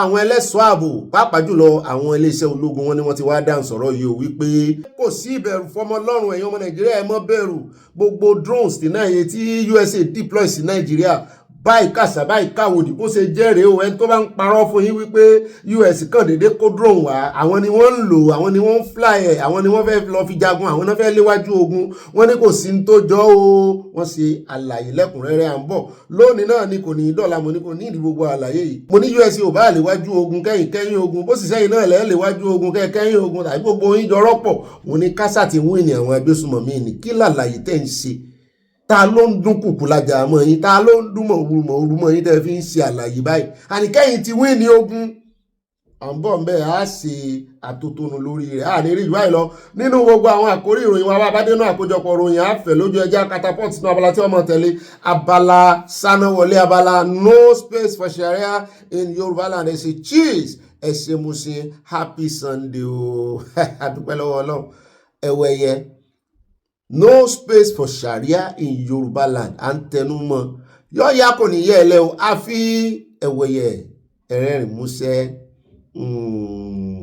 àfi pàkà ẹ̀rín yín dénú dáadáa mo rí torí ẹ̀ mo ṣe dìlé ẹ̀ kí n tó yà mo fẹ́ rí ẹ̀rín yẹn kó dénú dáadáa adúpẹ́ lọ́wọ́ ọlọ́run ayọ̀ ní fi wá sílẹ̀ lórí ìkànnì ẹ ṣe yí iye alákọ̀ọ́kọ́ náà Abala Sanawole wa ẹ jẹ́ á dé Ìbàdàn níbi tá a ti gbọ́ wọ́n ní ká mọ̀ yin Ọlọ́run lógo wọ́n ní àwọn agbófinró wọ́n ṣe bẹbẹ o wọ́n ní lára àwọn tí wọ́n jí gbé lọ ní oko kòkó wọ́n láwọn méjì yòókù náà àwọn mẹ́rin wọ́n ní wọ́n ti gba ìtúsílẹ̀ o only the effort of security agents vigilante and community leaders have yielded result as the 2 remaining cocoa farmers abducted from the Cocoa Research Institute of Nigeria CRIN have regained freedom. It was learned that a combined security teams coordinated approach helped secure the release of the remaining 2 farmers who were kidnapped during a visit to the CRIN in Ibadan on Saturday. Hey, oh God. It was also learned that the police were able to secure the arrest of the 3 suspect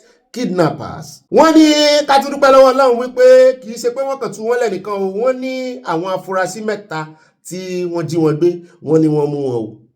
Wọ́n ní wọ́n mú wọn barely after 24 hours. Mo ló dáa bẹ́ẹ̀ kán mọ́ mú wọn.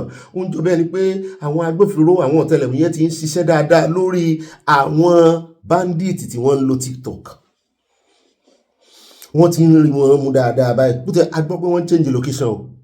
Tán bá upload tán ní ìsìn wọ́n á ti bọ́ sí location míì kan tó upload àwọn náà ń lo ọgbọ́n àríkèrèkè ṣùgbọ́n Ọlọ́run ó fún àwọn ọ̀tẹlẹ̀múyẹ́ wa ní oore ọ̀fẹ́ yóò fún wọn ní ọgbọ́n ìmọ̀ àtòye láti lè mú yún láti lè tètè mọ̀ mú wọn já kó ń bẹ já wá sáré dé orí ìròyìn níbi tá a ti ń gbọ́ wípé lẹ́yìn ìgbà tí ààrẹ olódòdó ti dé láti UK oríṣiríṣi feedback là ń rí pàápàá jùlọ lórí deal tí wọ́n sì kí ọ̀ngbà tí wọ́n lọ èyí tó jẹ́ 747 million pounds wọ́n ní àwọn Ohanaeze Council wọ́n ní wọ́n ti tẹnu àbùkù lu ìrìn àjò náà wípé ó ṣe wá jẹ́ ilẹ̀ Yorùbá nìkan mo láti ń retí kẹ́ sọ̀rọ̀ tẹ́lẹ̀ àwọn ọmọ Fúlàní ló sọ tiwọn síwájú ẹ̀yìn lẹ́ second motion wọ́n ní in a press statement issued on Sunday wọ́n ní the group's national president Igbo Ayaka orúkọ méjèèjì ní jẹ́ papọ̀ criticized the deal signed by the upgrade of Lagos port warning that the continued neglect of seaport infrastructure in Igbo-dominated areas could deepen separatist sentiment pé àwọn tí wọ́n pariwo pé àwọn fẹ́ yapa wọ́n tún lè fi eléyìí excuse. The Ohanaeze Youth Council has condemned the Nigerian government 747 million pounds port rehabilitation agreement with the United Kingdom, describing it as a further indication of the marginalization of the South-East region. Wọ́n ní in a press statement issued on Sunday, the agreement reportedly signed at Lancaster House covers the modernization of facilities at the Apapa Port and Tinkan Island Port. It was witnessed by President Bola Tinubu and his wife Oluremi Tinubu. According to the statement, Nigerian Minister of Finance Wale Edun signed on behalf of the federal government, while Blair McDougall represented the British government. The Ohanaeze Youth Council argued that the focus on Lagos port ignore what it described as historical viable maritime locations in the southeast, including Ose Akwa, Ose Moto in Iya and Oguta Azumini Blue Sea in Abia State and Osiza Beach in Ebonyi. Wọ́n ní gbogbo àwọn ibi tí wọ́n fọkàn sí wọ́n ní gbogbo bẹ̀ ló yẹ kí wọ́n ti máa gbé nǹkan wọlé mú ní ó ti ẹ̀dá abẹ́ ó yẹ kán ti ṣe bẹ̀bẹ̀ fún ọmọ Ìgbò náà torí pọ́ọ̀tì ti wà àyà ni mo sọ̀rọ̀ mi mọ̀ dá sí tí ìmọ̀ mẹ̀mẹ́ jẹ́ kí ọmọ yín dórí oyè yóò ṣe fẹ́yìn náà ibi tẹ́ ẹ̀ sí Nàìjíríà dé náà nù ẹ wá ń complain ẹ̀yin gan lẹ́wà tribalistic jù ká mọ̀ wò bọ́mọ yín ò bá débẹ̀ tó náà ó ṣe maritime fún yín ẹ mọ̀ nǹkan kan ẹ mọ̀ iye tí maritime Àpápá ń pa ni àní ọmọ tó bá ṣepá lòbí ẹ̀ ń gbé ẹ̀yin náà rí ṣe nǹkan kan náà ká tó wá rí ẹ̀yin náà ṣe àti wípé àwọn tó fẹ́ kówó lẹ̀ ìjọba kọ́ ni ó sọ ibi tó máa kówó sí fún wọn náà mọ̀ bí tí ti ń rí benefit UK náà mọ̀ wípé Àpápá ran àwọn lọ́wọ́ àti wípé ibi tó bá ti wà tó bá ti ní insecurity ta ló fẹ́ kówó lọ ọbẹ̀ ibo náà ló wà secure jù Nàìjíríà lónìí tí ìbá ṣẹlẹ̀ Yorùbá ẹ̀yin ní kẹ́rẹ̀ mójútọ́rọ̀ ara yín ẹbẹ́ yìí lẹ́ ń pariwo síta tó ṣé èmi ni màá wá lówó lọ́wọ́ màá jẹ́ ọmọ orílẹ̀-èdè mi màá wá fẹ́ kó wá sí Nàìjíríà màá wá gbọ́ pé wọ́n ń ṣe síta tó ń fáwọn kan wọ́n ń para wọn bì kan màá wá fẹ́ lọ kówó mi lọ́bẹ̀ ní region yẹn kò possible. Àbí máa gbọ́ wípé àwọn Islamist kan àwọn ń ṣe jihadism wọ́n ń jagun jihadism ibẹ̀ ni màá kówó mi lọ kò possible. Ó kàn jẹ́ wípé èmi fẹ́ kán rántí Port Harcourt náà kan rántí Port Harcourt kan ti ṣe nǹkan kan fún wọn ńbẹ̀ náà. Ibẹ̀ náà ni arákùnrin ìwọ̀n bóyá ọmọ Ìgbò ni àbọ̀mọ Yorùbá ó fẹ́ jọ ọmọ Yorùbá lójú mi àti bí ṣe ń ṣèbò oúnjẹ bẹ́ẹ̀ ni pé UK ló wà òun ló wá ń sọ tí ojú òun rí bí wọ́n ṣe fún àwọn èèyàn lówó ẹ̀yìn tí wọ́n bribe wọn láti jáde ní UK nígbà táàrí olódó dẹ́ lọ́bẹ̀ tọ́ni kan á mọ ọkọrin on your mandate we shall stand. Right now, and I was like, what's up, who is this person? And the person called, please send me a video first, and hi, I want to send you what to talk about. I'm like, what is this person call? I said, sorry, I missed your call. So it's this person caught my fancy. I'm like, let me know what this person is saying. And the person said, good evening, sir. I was at Windsor today. You need to see how these people are sharing money. People collected £500 yesterday, and today they shared £200. Nigeria is finished. Nobody's supporting him apart from some of his people. People collected money and threw the caps and t-shirts. How can I send you the videos? Then I sent the person my WhatsApp number, expecting to get more information, right? Just to show Nigerians. So when we talk about the bribery culture of the Tinubu, so it doesn't feel like it is something that we're just saying or we're trying to accuse these people. It is actually what they do. It is how this is who he is. That's how he buys voices over. And so this person sent me this video. Let's take the chat over to my WhatsApp. The person sent me a WhatsApp message. Good morning, and sent me the video which you're watching right now. And you can see how they're sharing money, right? Then sent me a follow-up video of them standing on the street, you know, trying to do the work they have been paid to do, and sent me a picture of her own share of the money, and she said everyone here received £200. The previous day was £500. I received mine with the laughing emoji. Say the country is gone. Honestly, she came with the money and distributed it to the guys. I didn't capture that. I said, this is insane. Honestly, I cried for my country. So out of curiosity, I first asked her, and I was like, I'm going to make a video on this. Hope you don't mind. And the person said, they have this kind of money to share for people here, and people are back suffering. The person now accepted and said, okay, but don't mention my name. But out of curiosity, I had to ask this person because this is how we enable bad governance, right? You saw something, good, you're bringing it out to the public, but why did you partake in it? And I asked, but why did you partake in it? I just want an honest answer. Don't you see that enabling them? The person answered me, I went to visit a friend. She's the one that has the invite. So I went with her. Even when they are singing that mandate thing, we are singing Obi. So, village boys and girls in UK chapter went to collect their own share. So let's not feel unrighteous, right? And act like, oh, because I'm acting like, don't people need money. People need money. And even though it is painful to say, but when you find yourself in such a gathering, in such an environment, unfortunate thing to say, I will not come and act like a cent and say, oh, leave, don't collect your share.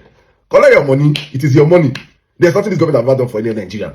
So collect it, but stand on the truth and bring such things to light. So it's important that this video is being made there, so Nigerians can actually see that all those people that I saw there on the street there, 99% the higher crowd, who will leave their work in UK? Who will leave their shift? Do you know how UK people used to pursue shift? UK people, when they do some, they work 22 hours a day. Go leave their shift, go stand for road for a Tinubu. No, they have to be paid way more than their shifts. Because many of these people do shifts or probably $200 a day. $200 a day shift. And you give a person $500. That covers the whole shift, and they come out and they're not doing anything. Sing, share, show flag and show solidarity and go back home a free work day. Right? So that's exactly what happened. I just have to put this out for Nigerians to see and expose the hypocrisy and the culture of bribery that we are seeing at the center of power today.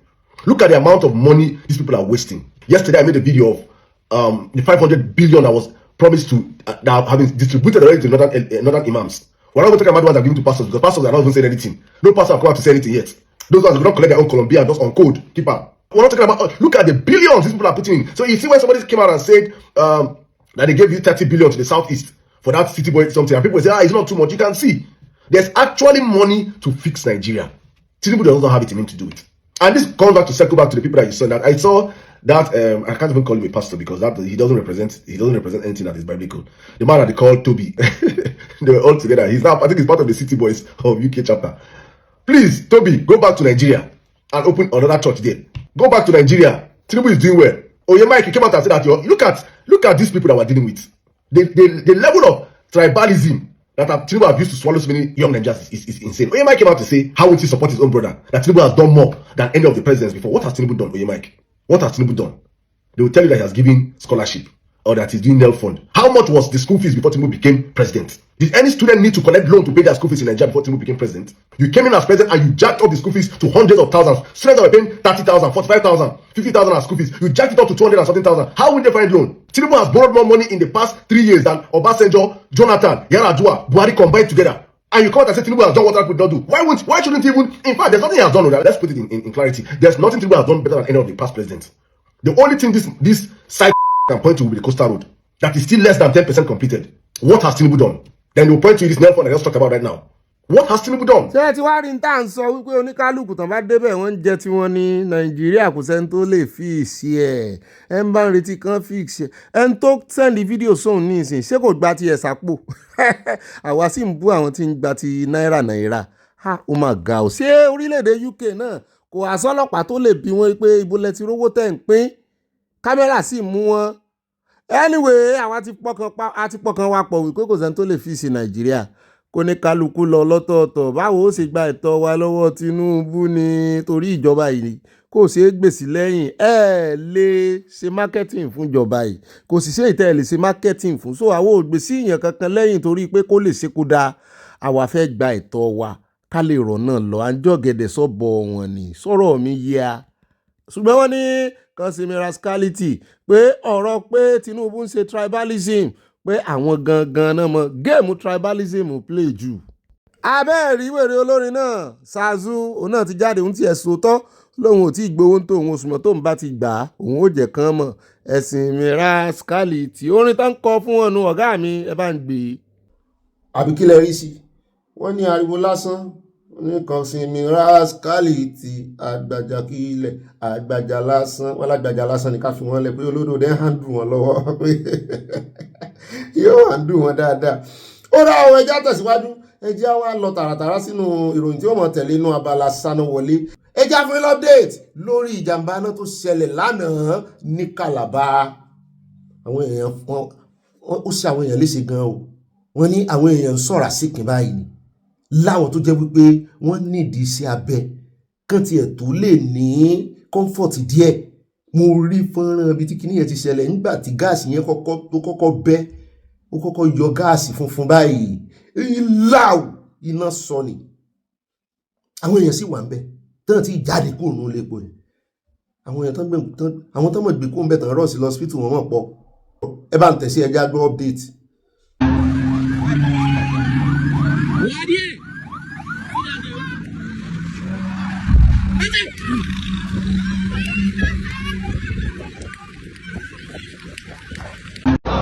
So we're trying to receive the gas from storage tank to service tank. We have finished connecting. So my boss said I should go and open it. He was there with me. Go and open it. So as I opened the storage tank so I can flow, the hose boss, he pull out from the lock, from the connection. He just pull out. You know, so I try all possible best to lock it. I cannot. You know, when gas is not like so I try all possible best to lock it back. My boss was here. He leave me there and stand for me as you run out from that place. So now, with little time to escape as flames tore through over 20 buildings before the fire was eventually brought under control. I now heard a flame of fire. The next thing we now ran outside. The explosion now occurred and now burned my wife and burned me all over my back. We tried calling fire service and they were not picking up. None of them showed up. So the street boys just decided to help quench the fire. And as you can see, everywhere is okay now. We have done our best and we leave the rest to God. So it was a very massive explosion, but we thank God that no one died. Emergents, many of them severe, to the University of Calabar teaching on different categories of burns. They've been triaged. The very severe ones are having surgical debridement right now. But we are saying free medical treatment for all those who have had issues here, and then we'll look at issues of compensation to see how people can get back to their lives as quickly as possible. From the Inferno. People injured, our house was destroyed, a lot of things. They was not rescued until the fire just off by itself. So people of Cross River, they should come up and help us here. abẹ́ẹ̀rí mistake èèyàn kan storage tank wọ́n ní ó pull out by force mistake èèyàn kan ló dá gbogbo wàhálà ilẹ̀ o bó tiẹ̀ jẹ́ wípé wọ́n ní kò sẹ́ni tó kú ṣùgbọ́n àwọn èèyàn farapa iná sì rèé bíi sọ̀rọ̀ sí kínní kò ní délé wa kò ní délé yín o kán sá ràn wọ́n lọ́wọ́ o mi ò mọ̀ bóyá ilé epo ilé epo gáàsì àmọ́ bóyá ní insurance. Ó dá ọ̀nà lẹ́tí rí àní rí báyìí lọ́nà Abala ti Sanawole ní pápá ẹja transfer sínú abẹ́lẹ̀ yìí olólùfẹ́ wa Abala comment section níbi tá ti mọ̀ gbóhùn yín bẹ́ẹ̀ náà ni mọ̀mọ́ wa Olúfúnkẹ́ Fájimólú náà ní àwọn ìròyìn kan fún wa nínú Abala comment section mọ́ mi náà ti ń sọ news fún wa wọ́n fún wa update back to back ni ó yá àyà gbé wa rìn síwájú.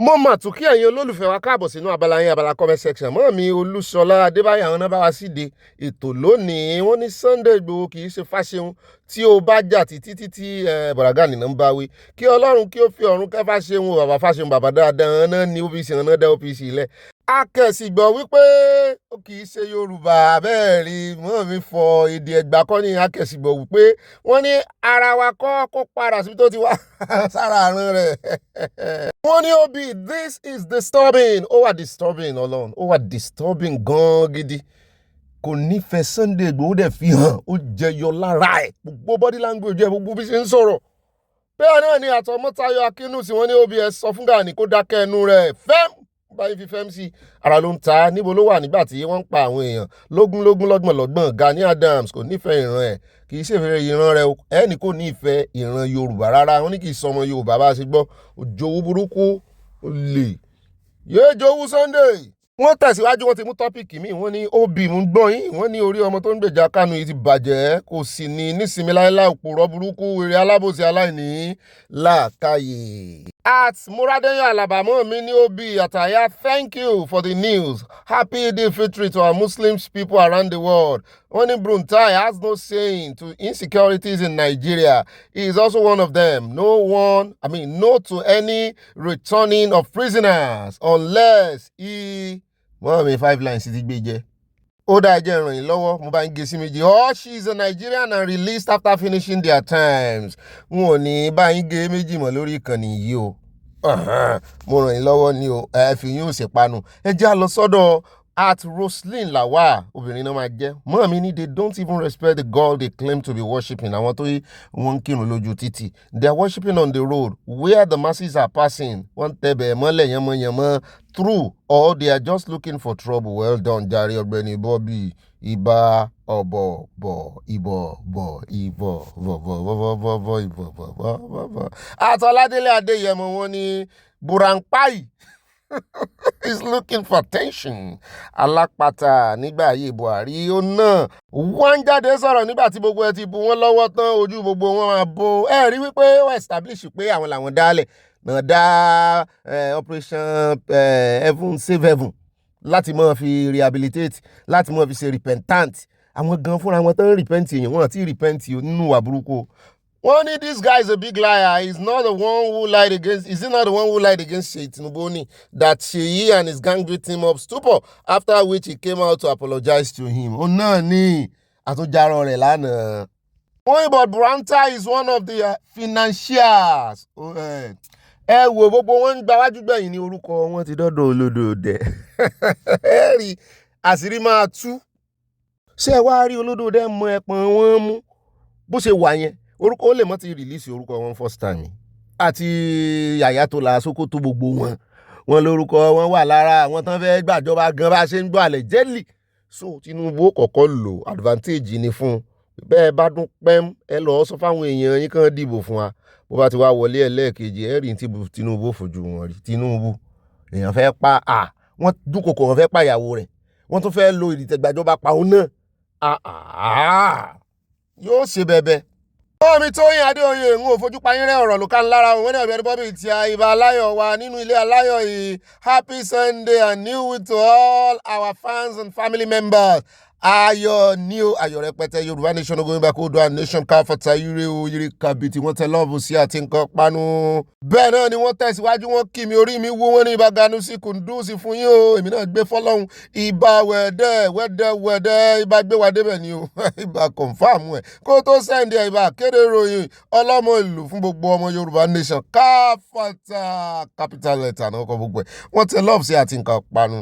mọ́ mi ti jíńjà mi ó yá mo ti gbóhùn sókè mo ti dé ọ̀dọ̀ at Kate Kukunaya Joyce wọ́n ní Nigeria is becoming inhabitable èbó iná ni inhabitable mo tún sọ to live economy is tearing people apart no water no hospital no good road tax is making it poorer. bẹ́ẹ̀ náà ni mo ti dé ọ̀dọ̀ at Usin Kuntenten Konte orúkọ wọn gan ò ṣe é pè ṣùgbọ́n àwọn náà wọ́n ń wùwà bíi àfà Ismaila àwọn ní Ọ̀gbẹ́ni Bobby ṣé ẹ lérò pé ẹ lè dojú Islam bolẹ̀ ní ṣé àwọn oní Islam yín tá a mú wá lánàá àbáwọn tó ń kírun lójú títì lẹ́ ń sọ àbí àwọn agbésùmọ̀mí tó ń kírun èwo ni ti yín bẹ́ẹ̀ já fo kọ́mẹ́ǹtì wọn ò nítumọ̀ alábòsí ni wọ́n ẹ já lọ sí ọ̀dọ̀ báàmì olùwàdé sínú wọn ní àmì wọn tẹ̀ lọ́ọ̀fù sí a fáyà lẹ́ẹ̀kan ṣoṣo àdúrà wa ti gbà.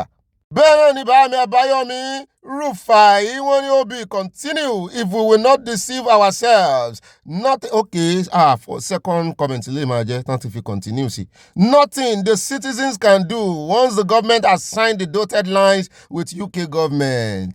wọ́n ti sign náà nù akànnì apariwo síta ni. tọ́wọ́n bá bua wípé kí ló lè tá a gbé nínú ròyìn ẹjẹ́ àdọ́dọ̀ ọmọ mi Eunice Falai wọ́n ní happy weekend gbogbo ilé lórúkọ Jésù Ọlọ́run yóò mú wa dé ilẹ̀ ìlérí láyọ̀ àtàlàáfíà mọ́ mi kì í ṣe ilẹ̀ ìlérí là ń lọ àti kúnlẹ̀ ìlérí mọ́ mi kan máa ń ṣàlàyé ẹ̀ fún wa ń bì ilẹ̀ ìmúṣẹ là ń lọ. Oòduà nation no going back wọ́n tẹ lọ́ọ̀fù sí aláti Canada ọ̀tọ̀ níbi tọ́lọ́run ti ṣèlérí fún wa ibi títí mú wa bọ̀ nù ilẹ̀ ìmúṣẹ ìlérí ibẹ̀ là ń lọ. bẹ́ẹ̀ náà ni ẹjẹ́ àdọ́dọ̀ mọ́ mi Yẹmí Ìgè wọ́n ní àwọn orin ìgbàanì kún fún ìṣípayá àti ìtumọ̀ thanks so much for the song orin tá a kọ wọlé lánàá orin sí anes wọ́n tẹ lọ́ọ̀fù sí a kú weekend àti gbogbo ẹbí wọn kí a o. at Oyeniyi Ancestral TV wọ́n ní General Bobby ẹ kú iṣẹ́ abeg sir ọlọ́pàá mo bẹ̀rẹ̀ fún yín wọ́n ní Yorùbá nation a must in capital letter John Oyeniyi from Eastern Texas wọ́n tẹ love sí àti nǹkan panu ó dà ẹjẹ́ àtẹ̀wájú o. ọ̀dọ̀ grandma là ń lọ o grandma Josephine Aláwìyé wọ́n ní happy new week to all of us nílẹ̀ aláyọ̀ yóò bí àtàyẹ Ọlọ́run yóò máa fún yín ṣe kó mọ bá wa ṣe ni mọ́ mi kó mọ bá wa ṣe ni ẹ mọ̀ náà àdúrà yẹn mọ̀ bọ́ sí alẹ́ nu ó ti mọ́ wa lára ni. Oòduà nation no going back lágbára ẹlẹ́dàá wọ́n tẹ love sí àti nǹkan panu blessed enjoying the news God bless you mọ́ mi. ẹ já wa lọ tààràtàrà sí ọ̀dọ̀ àti ọmọ Táyọ̀ Akínúsì wọ́n ní OBS sọ fún Gani kó dákẹ́ ẹnu ẹ̀ níbo ló wà kí olóyè Ìgbòho tó rí àforíjìn lọ́wọ́ olódòdẹ Gani aláìnílàákàyè ìkà aláìláàánú ẹ̀dá ẹ̀mọ̀ nígbà tí èèyàn bá ń ṣàbòsí mo ṣe ka kọ́mẹ́ǹtì wọn mo fẹ́ fi dára mọ́ mi ti ń gùn mí lẹ́ẹ̀kan. ẹ jẹ́ ń gbóhùn òkè àtàdépọ̀jù Adémọ́lá wọ́n ní aláyọ̀ wa ẹ̀kú ìyànjú wọ́n tẹ love sí àti nǹkan panu. Mọ́mí Stella Ogunbájò àfi pọ̀ wọ́n ní Oòduà nation no going back blessed Oòduà nation wọ́n tẹ love sí a. ó rà mo ti dé ọ̀dọ̀ ọmọ mi mo súnmọ́lá olíwo tèmi nìkan wọ́n ní Ọ̀gbẹ́ni Bobby tèmi nìkan ṣoṣo Brantasi bẹ́ẹ̀ náà ni Brantasi ló kọ rẹ lóòótọ́ tí wọ́n pè nù wọ́n ní igbó ló máa kú sí bíi ti Buhari bàbá yín torí Fúlàní kọ́ ló wà níjọba ní gbogbo yín ṣe ń sunkún kiri ẹ jọ̀ọ́ ẹ má para yín ẹ̀yin ọmọ ìrankíran orí yín ti bàjẹ́ Yorùbá nation má pẹ́ déjàre wọ́n tẹ lọ́ọ̀sì àti nǹkan àpanimọ̀rí pineapple báàmì orí ọlá oris mo ti dọ́dọ̀ yín wọ́n ní àyà politics has spoiled many things in Africa and that's what is affecting Cup of Nations. Wọ́n ní Senegal is the champion because the match was completed no be Agege alone police fear them orí ọlá oris from Dallas Texas báàmì yọ yẹn kò ní yẹ ẹ lẹ̀. bẹ́ẹ̀ náà ni àti Ọlọ́ládé Adéyẹmọ Ọlọ́ládé mi Àṣàkẹ́ wọ́n níṣẹ́ wá rí ti ibà Gani àsìkò ní gbogbo nǹkan bẹ́ẹ̀ ni ìgbàlásọ ìgbàlẹ̀ wo wọ́n ní ẹ jẹ́ ká kíyèsára business láti ọ̀dọ̀ olódòdẹ road close bẹ́ẹ̀ ni wọ́n wá ń ganu wọ́n wá ń lérí wọ́n ń lé fùrù tètè wọ́n là ń lọ́mọ ogun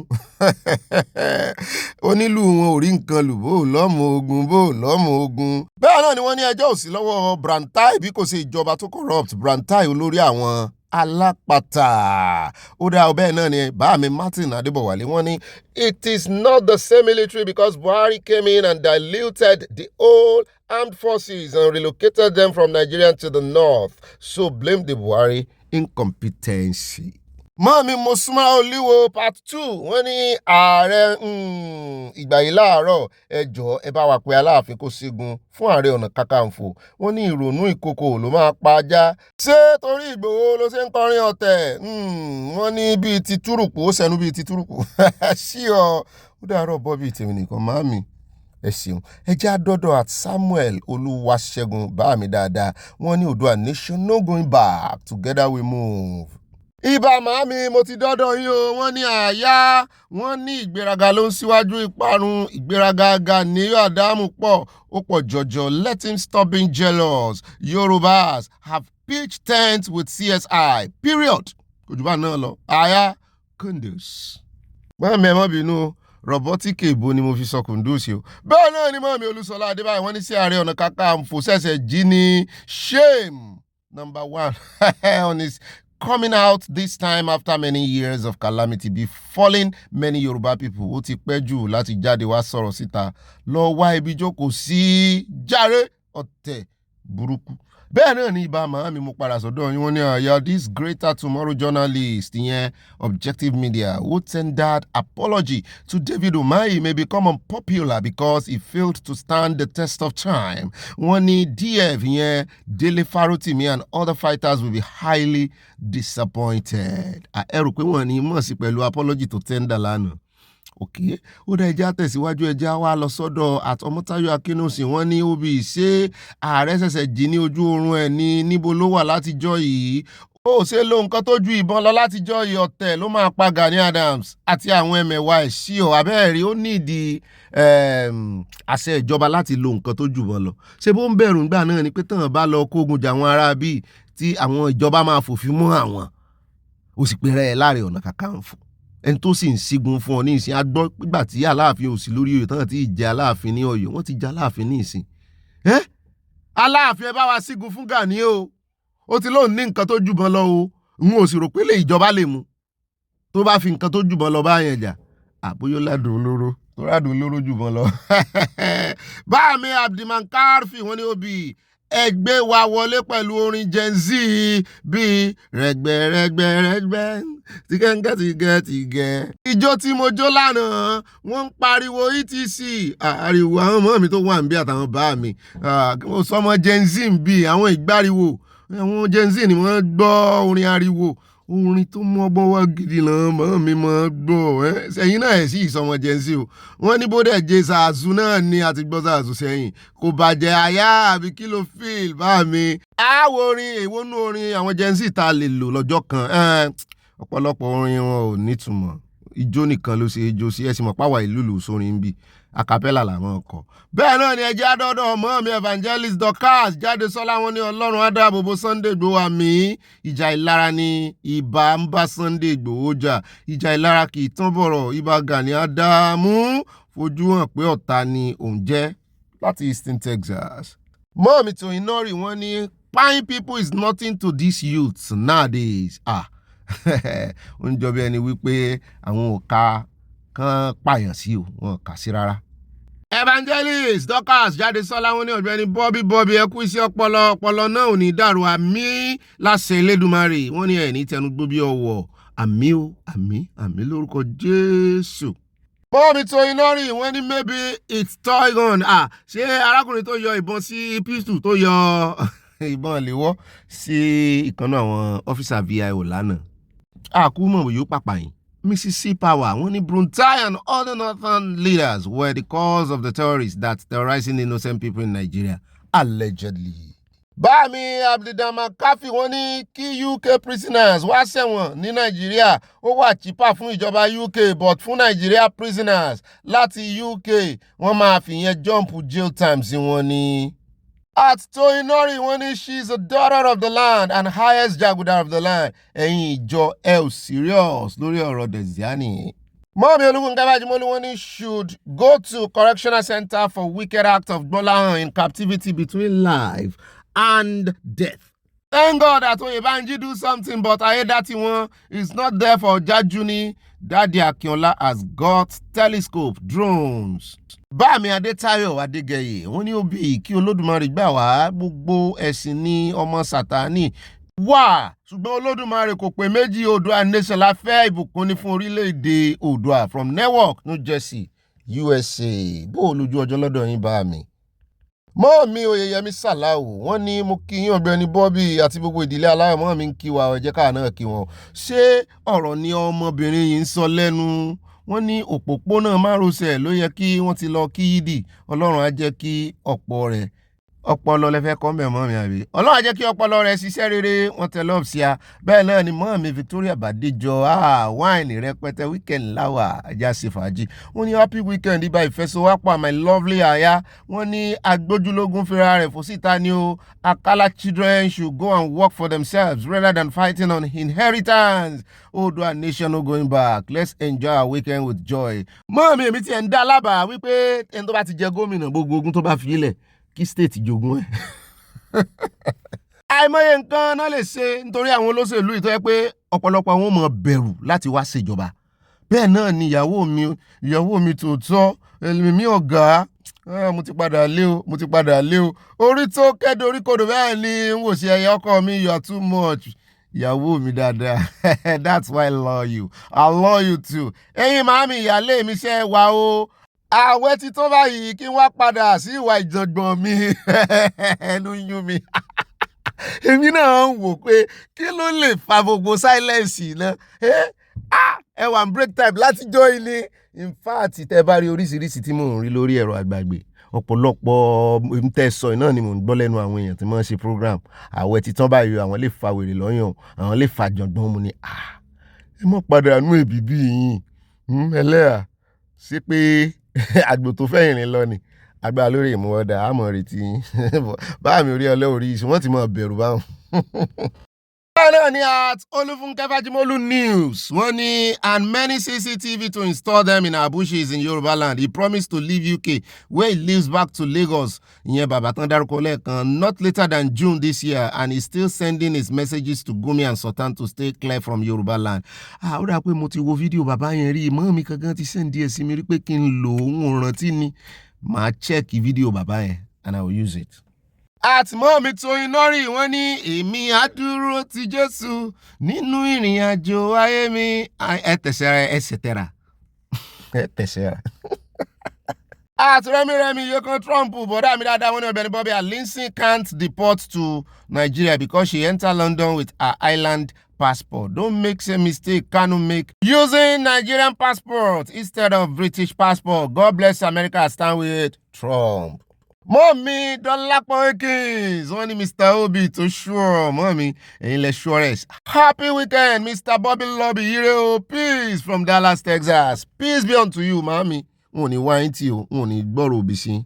At Àwùjọlá Olúṣọlá wọ́n ní Ọ̀gbẹ́ni Bobby ṣé ojú títì ló yẹ kí àwọn alétílápá yìí máa kírun àyájọ́ bá mi wá tirẹ́là gbàárín wọn kọjá. Ṣùgbọ́n jọ rántí ọ̀nù fún wọn o káwá wo ẹni tó fẹ́ kú fún Allah ire o. Àtbámi Bello Modo wọ́n ní ẹ kú iṣẹ́ takuntakun Ọlọ́run ní ṣiṣẹ́ rẹ o.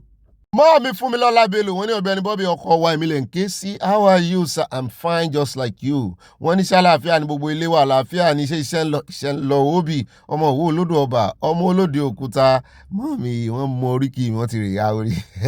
Òótọ́ ni àdàkíyàwó mọ oríkì ọkọ rẹ̀. Ẹ kò ní ṣubú dànù àmì love you sir I love you too I love you. Wọ́n ti love ṣe àti nǹkan panu. Mọ́ọ̀mí Dorcas Jalo wọ́n ní ẹ̀ka lẹ́ brọ́dà mi Ọ̀gbẹ́ni Bobby àyà wa àti gbogbo ẹbí aláyọ̀ wa bá mi ń kọ́ ní Netherlands ẹ mọ́ bá ń kí wọn o.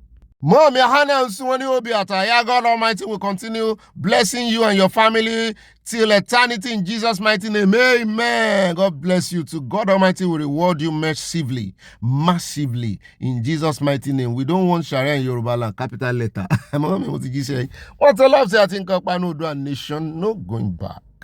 Bá mi fọlọ́run sọ́ta nímọ̀lá wọ́n ní Ọ̀gbẹ́ni Bobby ẹ kú ètò Ọlọ́run ní tó wọ́n ní ààyè gbatápà tó ń kọ́lé ìgúnnu lọ́rọ̀ àwọn agbésùmọ̀mí Oòduà nation no going back wọ́n tẹ lọ́ọ̀sì àti nǹkan panu. náà ni mo padà sọ́dọ̀ ọmọ mi fún mi lọ́lá belò wọn ní Ọ̀gbẹ́ni Bobby ibà gbé wọn débẹ̀ ọkọ wa Ọlọ́run ló mẹni tó ń sin òun agbójúlógún fi ara rẹ̀ fún òsìta kí àwọn ọmọ bàbá ìyẹn bàbá Ládọjà fi sùúrù yanjú ogún tí bàbá wọn fi sílẹ̀ o Májàsọ́lá CSI I love you sir Obiana I love you too mami. Mọ́mí Grace olùsòótọ́ wọ́n ní Allah lání ní wọ́n sìn jàre òbí àwọn ìsìn wẹ́wẹ́ àwọn eléyìí kì í ṣe mùsùlùmí rárá ṣùgbọ́n lérí ibú tí ń kó sí ìbérò ni wọ́n àfi kí Elédùmarè gbà wá lókù báyìí ó ti sú èmi o. ó tẹ̀síwájú wọn ní òbí àwọn ènìyàn ti ta ọkàn wọn fún Sátánì kò sí nǹkan tí a lè ṣe sí i kí ló dé tí àwọn ènìyàn ń kì í ro àtúbọ̀tán nítorí èmi ń tèmi ní ẹ̀rí ọkàn tí kò ní òṣùwọ̀n rárá. Mọ́mí Florence Alade wọ́n ní òbí àtàyà ẹkú yọ̀tọ̀ mi òpin ọ̀sẹ̀ bẹ́ẹ̀ ni o kí láti máa ṣayé ìṣíbáyé Fúlàní ń pa Ìgbò ń pa Yorùbá náà ò gbẹ́yìn agbófinró náà ń bayé jẹ́ ó yẹ kí wọ́n lé àwọn oníjàgídíjàgan wọ̀nyí padà sí ìlú wọn tẹ lọ́ọ̀sì àti nǹkan panu. Mọ́mí Agnes Ọ̀ṣọ́adé wọ́n ní Bobby tuale mọ́mí ju slang sí mi wọ́n ní ẹ máa wòran àwọn alákatakítí mùsùlùmí ojú wọn fẹ́ẹ́ já díẹ̀ ló kù ìran wíwò kì í fọ́ni lójú wọn ní ayé wọn ò ní yẹ̀ ẹ́lẹ̀ ire kábítì mo rí ìfẹ́ tẹ̀tẹ̀ sí àmọ́ mi. bẹ́ẹ̀ náà ni at Clement Ọládẹ̀jọ wọ́n ní Ọ̀gbẹ́ni Bobby ìjọba máa sí ìwà mọ̀ ló yóò jẹ́ bá mi wọ́n ní ìjọba mọ̀ sí ìwakùsà tó ń lọ ní ilẹ̀ Haúsá nítorí ìbò ló jẹ́ kí ààrẹ Tinubu gbójú ságbójú. As President Jonathan says, it is difficult to wake up someone who is pretending to sleep than who is actually sleeping. bẹ́ẹ̀ ni àìjápẹ̀rọ̀ ọ̀rọ̀. bá mi òkè ńlá Adédọ̀tun wọ́n ní Olùkùnmi Bobby ọkọ̀ ẹlẹ́yà tẹ́mú ọkọ̀ wòlíì Mọ̀látò yóyò ẹ kú ìgbìyànjú Yorùbá ní agbájé lọ́wọ́ bàbá ẹ̀ lóògùn àǹfààní ẹbí wọn nìkan ni ó ní ọ̀rọ̀ Alao Akala's family ara proceed corruption ní properties yẹn ẹ̀wọ̀n jẹ́ kán wọn gbọ́ o n kò jẹ́ pé bàbá wọn ló fi ilẹ̀ àfi tíjọba bá lè trace ibi tí bàbá wọn ti rówó bẹ́ẹ̀ náà ni àmọ́ mi Agnes Ọ̀sàdé wọ́n ní Bobby ojú kòkòrò ló máa pa àwọn awakùsà góòlù ìjà ló máa gbẹ̀yìn wọn nítorí ìjà ní gbẹ̀yìn àlè ire kàbìtì wọ́n tẹ lọ́ọ̀fù sí a. Mọ́mí Dorcas Jalo wọ́n ní wọ́n júbà Ọlọ́run o àfihàn àtògbó fún bàbá lókè àjọ yìí mọ́mí. At Christiana Mustapha alájà mi wọ́n ní may love Bobby God be with you amen in Jesus name more anything that good for news every day love you so much I love you too mọ́mí I love you. mo rí gbogbo nǹkan panu tẹ́ fi ránṣẹ́ mọ́mí bú sẹ́rìn ẹ bá ń gbé wáìnì tán búdé dájú. àtàbí ọdún òsínàwó ọmọ mi wọ́n ní òbí àyà ẹ̀kọ́ ètò mo sì kí gbogbo ilé aláyọ̀ àsìkò ọdún àsìkò ìyèdùn wọ́n ní òbí àtàyà ẹni ọdún bábáláyé ó yẹ kó kọrin ọpẹ́ bẹ́ẹ̀ ni o ẹ bá mi sọ ọ́ di orin ẹni ọdún báláyé ò kó kọrin ọpẹ́ ẹni ọdún báláyé ò kó kọrin ìyìn èmi fọpẹ́ fi yìn fún ọ bàbá mi mọ́ Ọlọ́run ààbò mọ́ mi ẹ ti rìn mí gẹ́nìgẹ́nì mo rò wípé ẹ kà á nítorí 24 minutes tí ẹ bẹ̀rẹ̀ ètò ni mo ti wọlé ẹlẹ́yà ńkọ́ ẹ bá mi ẹlẹ́yà wà dáadáa náà ń gbọ́n yín wọ́n forí tì mí ní èjìká ń bí. bá mi òkè ládé dọ̀tun wọ́n ní Olùkùnmi Bobby sí àwọn ọlọ́pàá Lagos State yìí rò bí orí àwa èèyàn kú ni àbí kí ni gbogbo àwáwí tí Akérèlé àti agbẹnusọ wọn ń sọ ẹni fa garawa nífàkúfà ó di dandan kó gbọ́ wóró bá mi àwọn òwe yín yìí ẹ mọ́ fi tíkù mi ẹ̀yin lẹ mọ́ tú mi láṣìírí pé mi ò gbọ́ Yorùbá kankan ẹ sírun kírun jàre ẹ sùn kírun. ó dá ika àbọ̀ padà o èmi náà ti ń dóde mò ń fi ikán panú bì ní ẹ̀mí àtẹlẹ́yà ẹlẹ́yà mi ọ̀hún ẹ̀mí ọ̀gá àwẹ̀ ti parí àwọn èèyàn wọ́n ti ya sígboro ayé padà wọ́n ti ní fẹ́ dáràn wọ́n ní gbogbo ẹ̀ṣẹ̀ àwọn tán fílẹ̀ lọ́jọ́ sí káwẹ̀ tó bẹ̀rẹ̀ àtìgbà táwẹ̀ táwọn ń gbàwẹ̀ wọ́n náà fẹ́ padà sínú ìbíbí àwọn báyìí ẹ̀mí ọ̀gá wọ́n náà fẹ́ mọ fa trọ́bù báyìí àwẹ̀ ti parí mo ní kí ló máa ń mú àwọn èèyàn sọ̀rọ̀ bẹ́ẹ̀ yẹn náà ẹ gbọ́ táwọn èèyàn mọ̀ ní àwẹ̀ ti parí báyìí a lè mọ tí a lè rí fọ́nrán tá a fi hàn yín náà Abala Lerefe ẹ wo okùn ọjọ́ kan káwẹ̀ parí wọ́n sì rè é ya bo pharmacy àbí medicine store ni wọ́n rè ra rọ́bà dáàbò àwọn èèyàn retí káwẹ̀ parí kan wá padà sínú ẹ̀ṣẹ̀ Nàìjíríà mo ti rí bó lẹ́sẹ̀ wá ogun tẹ́ ẹ ti fi ẹ̀mí mímọ́ inú mímọ́ tẹ́ ẹ ti fi kójọ́nú àwẹ̀ ẹ wà á sáré rìvásì ẹ̀ láàrin ọjọ́ 2 sí 3 táwẹ̀ parí. Ó dáa o kọ́lọ́ ń gba ìbádà wa o. Ẹ jókòó ní ẹ jókòó dáadáa ẹ wá nǹkan tẹ́ mọ̀ sọ̀rọ̀ àtijọ́ ẹ wá nǹkan tẹ́ mọ̀ fi panu bẹ́ẹ̀ náà ni bọ́ bá dilẹ̀ báyẹ̀ báyọ̀ bó bá dénú yín kọ̀ǹdíṣàn 3 ni kẹ́ mọ̀ bá pín fáwọn olólùfẹ́ yín bó bá sì yọ ọ̀bọ̀rọ̀ tó dọ́dọ̀ àwọn ọ̀tá yín náà ó fi dáa ni kán lè fi mọ bó ṣe ń lọ ẹ sọ pé kán mọ́ bọ̀ kán wá gbọ́ òótọ́ ròyìn lọ́dọ̀ Ọ̀gbẹ́ni Bobby ẹ bá wa share ẹ̀ jẹ́bẹ̀ ẹ tẹ̀ share láàrin ìṣẹ́jú mélòó kan ẹ tẹ̀ share ẹ̀sìn bẹ́ẹ̀ náà ni kẹ́ ẹ mọ́ bá kọ ìmọ̀ràn yín kó mọ́ ju 5 lines lọ ká mọ́ bá gbàlẹ́ ságbójú tó bá ti ju 5 lines lọ. Alákọ̀ọ́kọ́ nù ròyìn wa tòní tá mẹ́nuba ẹ jẹ́ àyà ní Kwara níbi tí àwọn ẹgbẹ́ kan security group ni wọ́n tán ti ń já ìjọba Kwara ní warning àti àwọn local government bíi 3 kan wípé ẹ wá o ní intelligence o pé ní intelligence pé àwọn agbésùmọ̀mí ń bọ̀ o. Wọ́n ní a security group Kwara South Joint Security Watch joint effort ni wọ́n ní àwọn ni wọ́n ti rèsì aláàmù wọ́n ti pariwo sókè wípé èròǹgbà àwọn afurasí ọ̀daràn àwọn agbésùmọ̀mí láti wá launch coordinated attack wọ́n ti plan ẹ̀ dáadáa tán bá launch coordinated attack wọ́n ti níbi tán ti plant IEDs ìyàdó olóró tán máa ń rìbọn nulẹ̀ wọ́n ti plant ẹ̀ wọ́n ti mọ ibi tí àwọn tí wọ́n fẹ́ wá gbèjà aráàlú àwọn agbófinró wọ́n ti lọ plant ẹ̀ síbi tán máa wá gbà wá attack àwọn ń tán pè coordinated nìyẹn o kì í ṣe kékeré o wọ́n máa kọ́pì àwọn ọmọ iléeṣẹ́ ológun báwọn náà ṣe máa jagun làwọn náà máa ń ṣe o wọ́n ti suspect a coordinated attacks on 3 local government areas in Kwara State. Ẹ̀yin tẹ́ wà ńbẹ̀ náà wọ́n ní ẹ mọ́ sùn ẹ mọ́ hàrùn o ojúlala kan fi sọ̀rí o wọ́n ní kẹ́ ẹ wà ní ojúfò. The group said intelligence at its disposal indicated that the planned attacks would target ìfẹ́ lódùn tún wà ńbẹ̀ wọ́n náà. Ṣé ìṣèbí tí wọ́n mi Yorùbá wí tí tán ti ṣẹ̀wánu ìfẹ́ lódùn kan ni ìrẹ́pọ̀ dùn gbogbo ẹ̀ dúndùn làbálẹ̀ olóyún wọ́n sáfẹ́ bá dùn bẹ̀jẹ̀ àti ìsìn local government area within the Kwara South Senatorial District. Ọ̀dọ̀ àwọn Yorùbá rè ìfẹ́ ló dùn ìrẹ́pọ̀ dùn ogun tó dùn bẹ́ẹ̀ wọ́n fẹ́ Ọlọ́run ní ìbàjẹ́ Ọlọ́run ní ìgbà fún. According to the group, the terrorists are reportedly planning to strike simultaneously. Kìí ṣe pé wọ́n wá sífẹ̀ lódùn lónìí tó bá wá di ọ̀sẹ̀ tí ń bọ̀ wọ́n á lọ ìrẹ́pọ̀ dùn wọn ní rárá wọ́n ní simultaneously ni o at the same time túmọ̀ ní pé wọ́n ń bọ̀ torótoró wọ́n pọ̀. Wọ́n ní according to the group the terrorists are reportedly planning to strike simultaneously on the March 23rd and March 28th wọ́n ti ẹ̀ tún fi déètì sí. Wow, mo like intelligence yìí o. Prompting heightened alert among security agencies in the state. Ṣé wàá rí kò yẹ kán dúró de déètì ní tèmi? Ó yẹ kán ti bẹ̀rẹ̀ ṣe báyìí kán ti mọ location ibi tán fẹ́ gbà strike.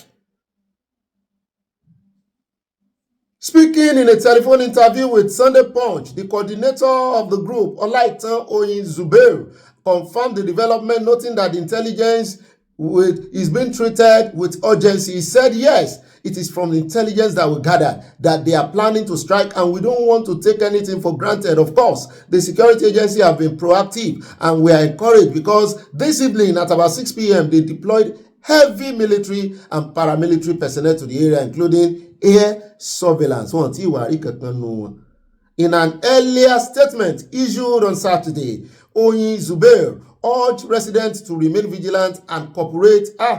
But mo ti gbọ́ interview ọmọ Gbọ́láhàn Ọláníyì tán gbélé Èkìtì àti ìgbọ́lá láti ẹnu àwọn ará Èkìtì náà àtijọba wọn o lórí 50 million allegedly tán ní wọ́n san fún ọ̀gá arákùnrin yẹn.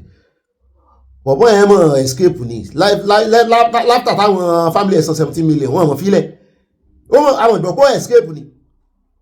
Òun ló jẹ́ ká mọ̀ nú ọ̀rọ̀ rẹ̀ wípé nínú igbó tán pa wọ́n sí pé ọjọ́ kan àwọn air force wọ́n wá raid wọ́n yìnbọn sporadically báwọn ará bí sálọ wọ́n fà wọ́n lẹ̀ ṣùgbọ́n ewé ó bo ibi tán fà wọ́n pamọ́ sí. Ṣé kò sí nǹkan kan tán lè mọ́ lò ní tán lè mọ́ fi scan gbogbo inú igbó yẹn tó máa scanning yàtọ̀ sí fídíò nǹkan lè bò ewé lè bò ṣùgbọ́n scan ó máa scan wọ gbogbo ibi tí wọ́n Nàìjíríà ní iṣẹ́ sí o. He added that relevant authorities, including the Kwara State Police Command, as well as chairmen of the affected local government areas and other security outfits, had been formally notified. Mo bọ́ sí fẹ́ gbìyànjú lórí kìíní torí àwọn náà máa sọ wọn ni ẹni tí ó sì ń sọ yàn ó gbọ́n ju ẹni tí èèyàn ń sọ lọ. Ó lè sún wọn ní ìsìn, wọ́n lè dúró ọjọ́ mélòó kan change tactics láwọn wèrè. Wọ́n lè dúró ọjọ́ bíi mélòó kan ní ìsìn kan mọ̀ jáde ní táìmù yẹn mọ́ pé àṣírí àwọn ti tú. Ó lè jọ ebi 28 wà ńbẹ̀, ó lè jọ 29 bí on 30 náà máa jáde. Àwọn yẹn lè ti kúrò ńbẹ̀ wò pé nígbà tó ti jáde mọ́. Bó jẹ́ pé kì í sojú kan ni wàhálà ti ń ṣẹlẹ̀, ó ti lè ṣẹlẹ̀ bómi náà.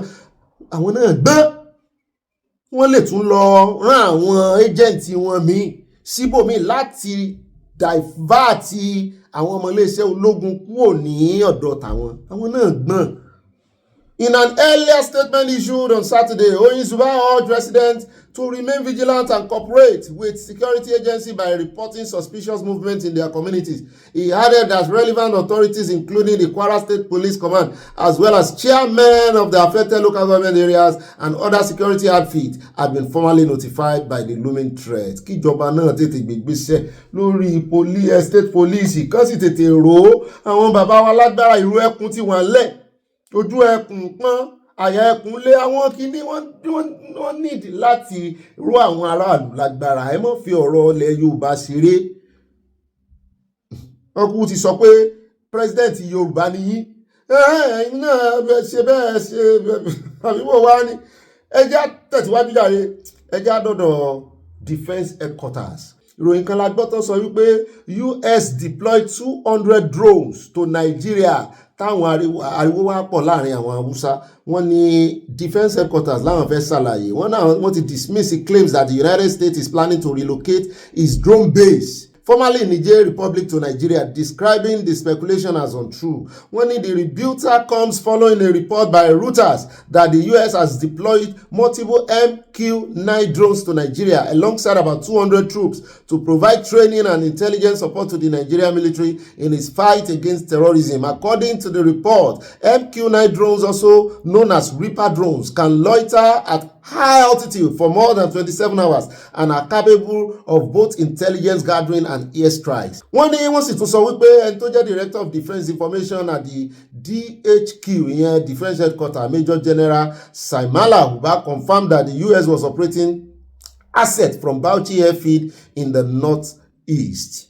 Wọ́n ní this support builds on the newly established US-Nigeria intelligence Fusion Cell, which continues to deliver actionable intelligence to our field commanders. Our US partners remain in strictly non-combat role, enabling operation led by Nigerian authorities. He was quoted as saying that when addressing the concern, the deployment was part of a plan to relocate US base to Nigeria. No, this is not true. All drones, if any, are operating under the auspices of the Nigerian military. Our engagement with the U.S. force is collaborative in nature, Onaja said. Onaja ló wá sọ bẹ́ẹ̀ báyìí agbẹnusọ Defence Headquarters.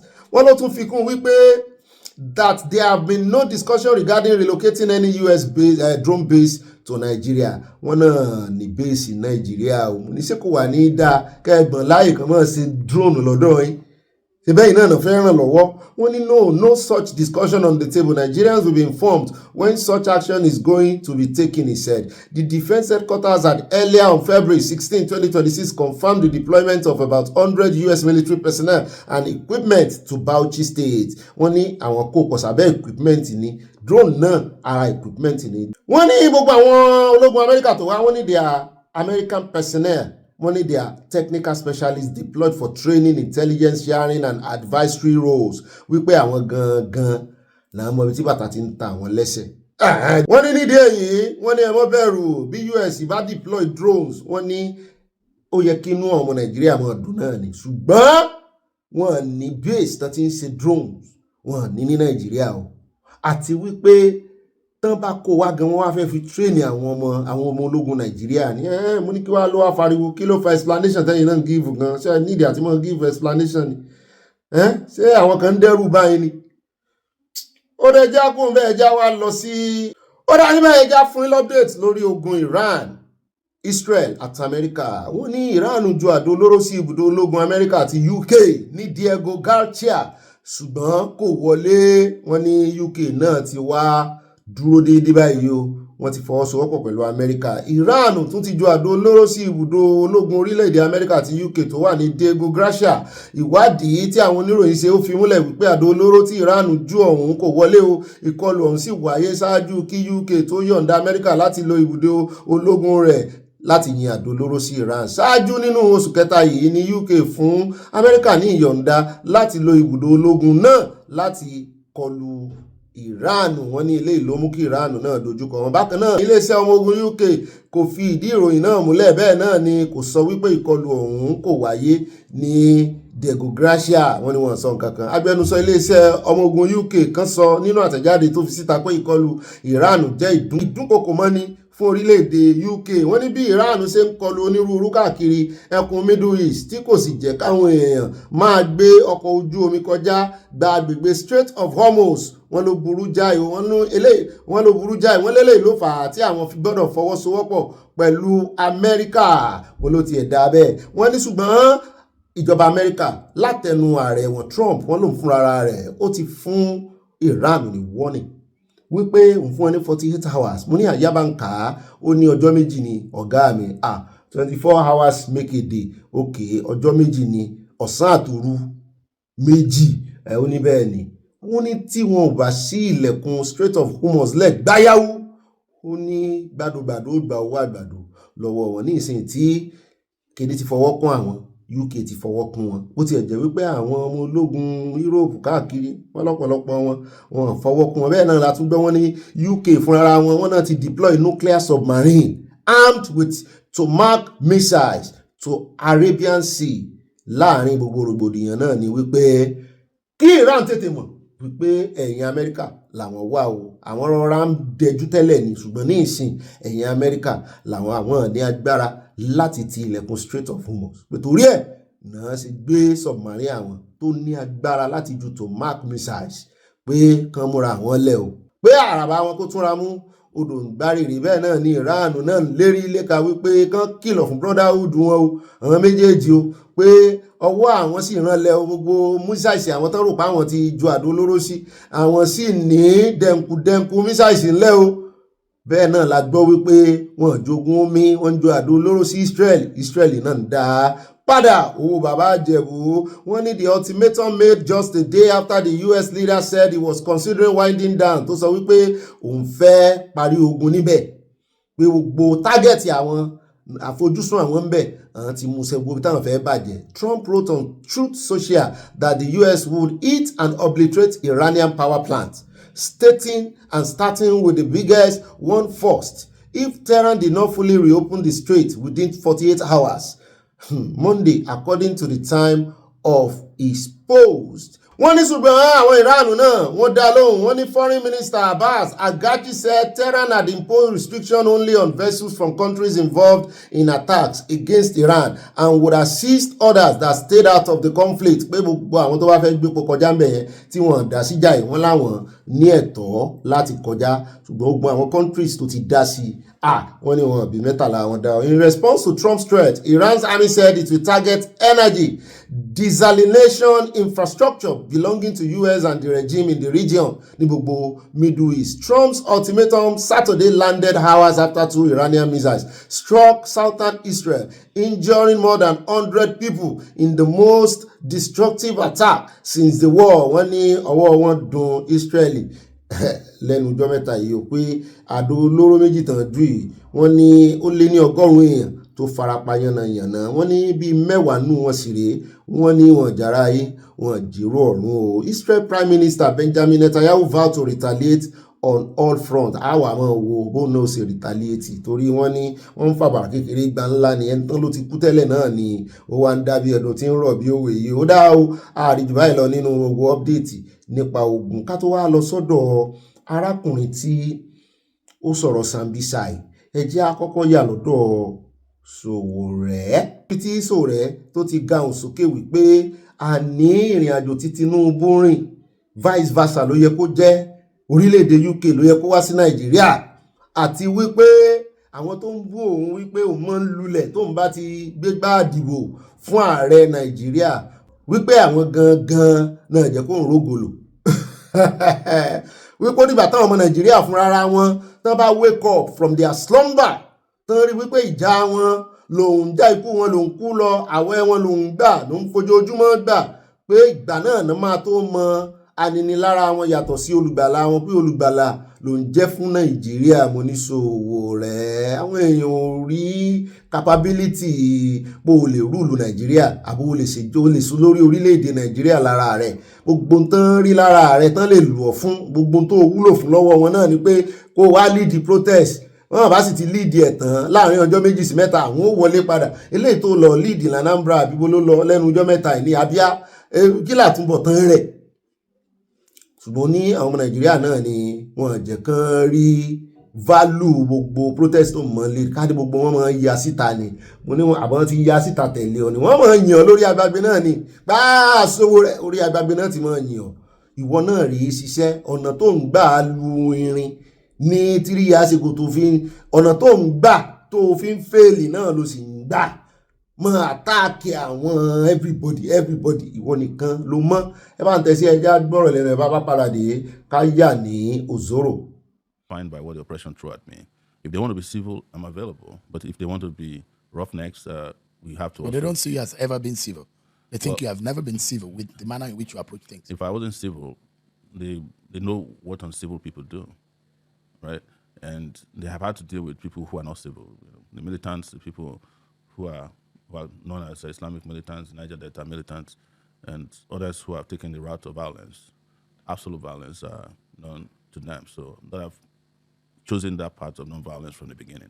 ó dá ẹjẹ sáré sọ̀rọ̀ lé lórí ìbéèrè kan bí náà ni wípé so civil àbí ò civil approach tó náà ń lò pẹ̀lú agídí àti ìran kan ó wá dárúkọ wípé òun wà civil tóun ò bá fẹ́ wà civil àwọn náà mọ àwọn ẹgbẹ́ tí ò wà civil àwọn ẹgbẹ́ tó ń kógun jà Nàìjíríà ó dárúkọ Islamic àwọn oníjihadis àwọn agbésùnmọ̀mí àwọn Boko Haram bẹ́ẹ̀ náà ló dárúkọ àwọn ex-militant ṣùgbọ́n kò rántí dárúkọ IPOB nítorí pé ó fẹ́ ṣàbòsí IPOB ò gbébọn wọn para wọn pa àwọn èèyàn wọn pa àwọn ọmọ Ìgbò wọn pa àwọn ọmọ ológun àti ọlọ́pàá tóró ti mọ̀ wípé kò sí òun ò lè fi torí ẹ̀ àbòsí ló máa já sí fún un tóró ti òun náà ti fẹnu ara ẹ̀ sọ pé wọn ò lè fi Kánú tẹ́mọ́ fi Kánú wé Ìgbòho kò òun ò ṣe dárúkọ IPOB torí ó ti mọ̀ pé kò òun ò lè rí nǹkan kan dárúkọ ńlẹ̀ Yorùbá kò sì lè mú orúkọ Ìgbòho mọ́.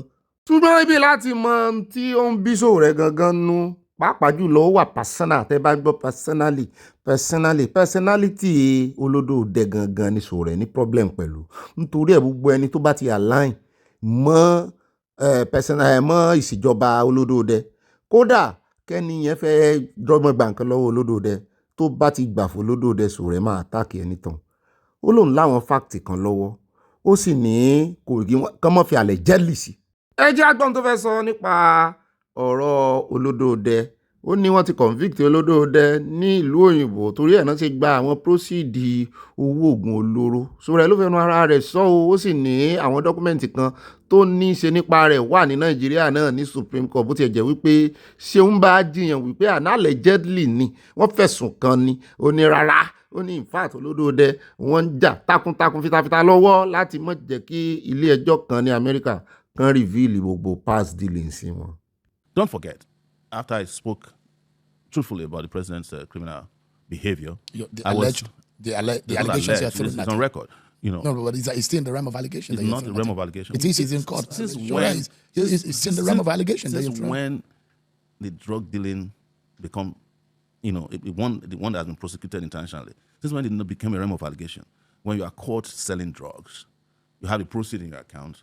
You were practically brought to court to explain where you got it, and the money was taken back from you as restitution for the crime. Since did that become allegation? You are alleging because on here in Nigeria, in the eye of Nigerian law, that has not been those facts. Those matters that you have raised has not been established. It's even traveled to the Supreme Court of Nigeria. In the docket of the Supreme Court of Nigeria, there's a criminal forfeiture documentation that was presented during the litigation for election. What are you talking about? There's, as we speak, the president is actively, that's Bola Tinubu, is actively fighting a U.S. court from revealing his criminal records. that is what is on the face of the document. Why are you still calling it an allegation? It's not alleged. If it's not an allegation, you will not be in court trying to prove it. You're still trying to prove it and establish it. And the state is unhappy with the statement and think that Sowore is wrong, and they're trying to prove that. That's the nature of truth. You have to keep speaking it until it's accepted. Have you never heard about this popular quote by German philosopher Schopenhauer, who said, truth passes 3 stages. First is ridicule, and then the second it is attacked. That I'm just paraphrasing, and the third it becomes self-evident. So you have to keep speaking that truth until it becomes self-evident to everybody who didn't know about it before then. So now we found out. Because in court, for instance, we're able to prove that not only was I right, that an appointee of the president had also verified this, but he got an appointment regardless. And that means that the president accepts his words. And they couldn't dispute that in court. So, Sowore, you know it, that your approach is unusual, isn't it? It's not the day-to-day manner in which activists or politicians, you are a politician. So that's... I've said it to you many times. I understand when you refer to somebody who's engaging in personal politics as a politician. But from the point of context, I reject the title of politician, because when a Nigerian says to you somebody is a politician, it's like a person who is a born liar, a dishonest person. Yes, I accept the title of being a political activist who is engaging in practical partisan politics by setting up a political party and political movements. But the question you're asking me is method, right? And I'm insisting that if the method of oppression kicks you down every time, your method of resistance must keep you standing at all times against all odds. And that is why so many people don't understand. To wanting to become president, because it does look that you are angry that you could not win an election. But Tinubu that won the election, you are always abusing, insulting him, and cursing him out. Anybody that is not angry with this system has a problem. Anybody that's not angry with the system of insecurity, of corruption, and the abuse and the degrading nature of our life today, that person has a problem. Maybe a lot of people are angry and don't know how to express it, but I'm angry and I know how to express it and how to consistently and persistently express it. Anger is a reaction to things that you're not comfortable with. That is what anger is. Anger was put in our system so that it can repulse things we don't like. It's a form of self-imbued protest. That's what anger is about. So, but mine is channeled in such a way that it challenges oppression. It fights it until oppression agrees that oppression is no longer acceptable or infractions are not normal. So, ó rẹ ká tó tẹ̀síwájú náà lẹ́ti gbọ́ yẹn, ó lò ní ìbínú, ó ní gbogbo wa náà la sì ní, ó ní ṣùgbọ́n oníkálukú ló mọ bí ṣe ń lo ìbínú rẹ̀ àti ibi tí ó kọjú ìbínú rẹ̀ sí. Ó ní òun mọ bó ṣe ń kọjú ìbínú lòdì sí àwọn aninilára Nàìjíríà àti gbogbo ènìyàn tí ó bá fọwọ́ kún wọn, tó fẹ̀yìn kún wọn, tó ṣe agbátẹrù tàbí àtìlẹ́yìn fún wọn, tàbí tó sọpọ́ọ̀tì wọn lọ́nà kọ́nà, wípé ẹni tó ń bá sì rí tó sọpọ́ọ̀tì wọn á jẹ́ wípé ẹni yẹn kò mọ ohun tó ń ṣe. Yes. Are you ready for going to prison again? I was in prison last year, October. What else is there? You want to be a perpetual prisoner? If I get convicted today, I'll go back to the prison that I've usually been to. So what is the big deal about it? That's just something to scare people with.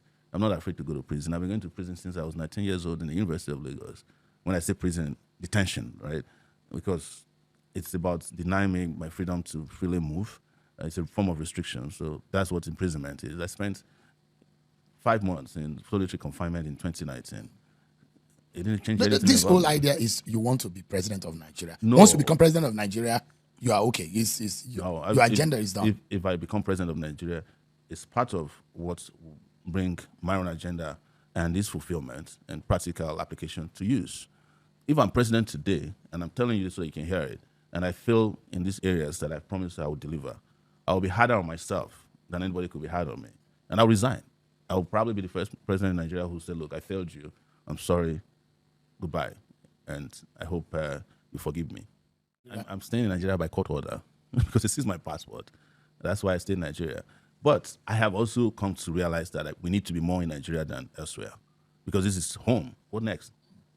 Debt. I mean, you had told me that you will continue to wanting to become president. Yes. Why did I express interest in being president if I don't want to? You failed twice to get that done. Yes, that's correct. Why you failed 3 times until the 4th time? Yes. You don't mind failing again in 2027 because is there any chance in the world that you can defeat the system that is currently? There's every chance in the world if the people decide tomorrow, and don't forget the operating world, a critical decision by critical mass to say, look, we don't want to be saddled with an outcome of an election result that we didn't apply for or that we didn't want to happen, which is what you are presenting. That could change. And that is why we're in the game. We're in the game to get to that revolutionary outcome, either by ballot or by the barricade or a combination of both. So don't write anybody off yet. Because I'm sure some of you were saying that about the PDP in 2014. Why do you want to act the role of a political renegade that they see you as? That's what you call it. That's what they say. They think that you are a political renegade. It's the people who are in this alliance that are feeding you with the rhetoric that somebody who is not willing to compromise his standards is a renegade. So I like the title. That I'm not part of the people who is destroying the country, that I'm not a contractor, that I'm not going to come and say, look, let's go and deceive the people. When we take power, then we'll deal with them. That is what you call renegade. Yes, I'm a renegade. But the numbers have not been in your favor all the times that you have run. Well, you always say that numbers are not my favor. It's never been. That's the fact. You are counting the wrong numbers. That's stated to you, and I will official figures. I do not believe in official rigged figures. Well, you participated in the process that's been handled by the officials, and they released the figure. We've had that conversation before, that our participation is because we were invited openly to participate in an election. When we get there and discover it's a selection, we come back and tell you there was a selection, and you cannot count the figures of an event that did not happen. That's not data. So you thought that you won the election of 2023? There was no election in 2023. It was a selection. You can't win a selection when you went for elections. With the 6 million or so votes that Atiku got? I'm telling you that, and those in the that was an Assembly, election. So if it was an election, why is it that people went to court and tried to prove that it's not an election? I didn't go to court. If it was in your favor, would you have said the same thing? There's no way the election of 2023 or 2029 would have been in my favor and it would not be real. You know it yourself. Because I would have come from the opposition to overtake those who are there to rig the election. I'm telling you that if it was in my favor, you can already know that it is real. It's organic. So, I'm not saying it's not real because it's not in my favor. It is because all of us, those who are watching you now, even you, know that these guys don't organize elections. I would like to know the strategy through which you hope to employ in becoming Nigeria's president. If I tell you, I'm exposing my strategies to my opponents through you. I don't even trust you that you don't work with them. Your past strategies have failed. What was it that you were saying before we pivoted away from that question? I'm talking about you're saying your future and your ambition saying that Buhari ran twice. Several people have run several times. I've told you that the strategy did not fail. It was a system that failed itself. Candidates. But did you ever win your polling unit or your ward?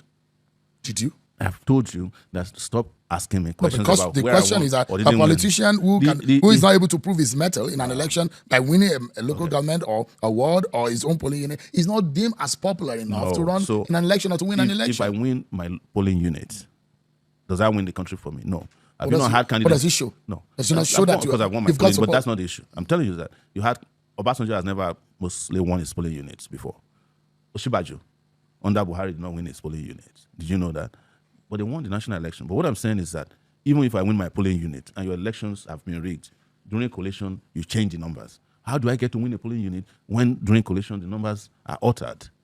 So until you address the alteration of numbers, the rigging of election, the manipulation of election, don't waste your time asking people whether they want. It's just like you go to a football game and you go to the place and the referees and the other side said the game is over before you arrived, even though the game was supposed to be at 4 p.m. ó dá òótọ́ ni Sowore sọ níbi eléyìí tó sọ yìí nítorí àwọn èèyàn máa fi bú wípé ìwọ tó fẹ́ rúùlù Nàìjíríà tó lè rúùlù local government yẹ tó bá tiẹ̀ wá lè lọ ṣe local government chairman at least mo bá ń ṣe ìbò ó yẹ káwọn èèyàn rẹ lè dìbò fún ọ ṣùgbọ́n ìdí tèmi lè ṣe lérò pé wọ́n ṣe lè dìbò fún Sowore ni wípé nígbà tí ò ní nǹkan tó fẹ́ fi attract wọn tó bá tiẹ̀ ní gan òun gan ò ní í ṣe kò ní ṣe wípé òun tóun sọ pé káwọn èèyàn mọ́ jíwèé wò lòun wà á mọ̀ rí pín 5,000 naira fáwọn èèyàn tó sì jẹ́ wípé àwọn tó rẹ́dì láti pín òun làwọn èèyàn fẹ́ dìbò fún èmi gbà fún Sowore ń bẹ àwọn òótọ́ kan pọ̀ lẹ́nu rẹ̀ bẹ́ẹ̀ náà ni agídí rẹ̀ ó ti sọ pé òun ní ṣùgbọ́n tó bá lè finúfíndọ̀ kó jókòó tí ń tó bìlíìfù nínú kó yéé ṣèránkàn ẹnìkejì ó kàn dàbí àwọn alákatakítí tí wọ́n ń fi bíbélì ṣe wáàsí wọ́n tẹjú mọ́ Kùránì bíbélì àwọn tàwa ti kìrìsìtẹ́nì náà ń tẹjú mọ́ jókòó sí díẹ̀ sìn rẹ kémi náà jókòó sí díẹ̀ sìn mi Sowore jókòó sí di tó bìlíìfù nínú yéé fi gbogbo ọjọ́ lé opposition kiri ìyún yóò fún ọ ní hedge. What I've stood for in my life. Why do you think you are better? Because you always have this confidence, as though after Sowore is the best thing after fried plantain. No, you can't compare me with fried plantain because I love plantain a lot, because you can't and I fry think me. that's probably one of the best things that because you can't fry me. But I'm imagining and I have a that problem you have with, the confidence that I have you the problem think with that the comparison because no matter how good fried plantain is, when it is spoiled, you have to put it on the panhandle. Yes. Yeah. It seems that you go to the kitchen these days. Yes, a lot. Well, I mean, what gives you that confidence that makes you think that you are better than the rest?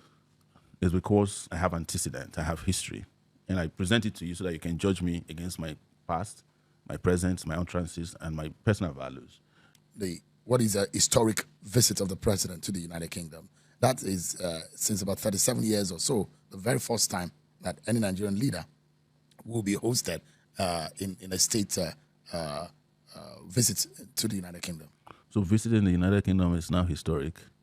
Visiting a former colonial master with a king who doesn't have a job. It's historic because of the fact that in those years, no Nigerian leader has been invited. So what? For such a look at the deals that were signed. Look at the agreement. The deals to repatriate criminals to Nigeria. Is that what you're going to visit the UK for? There's a £700 million deal to do what? For ports. Who's going to fund the deal? Loans. You have to pay them back.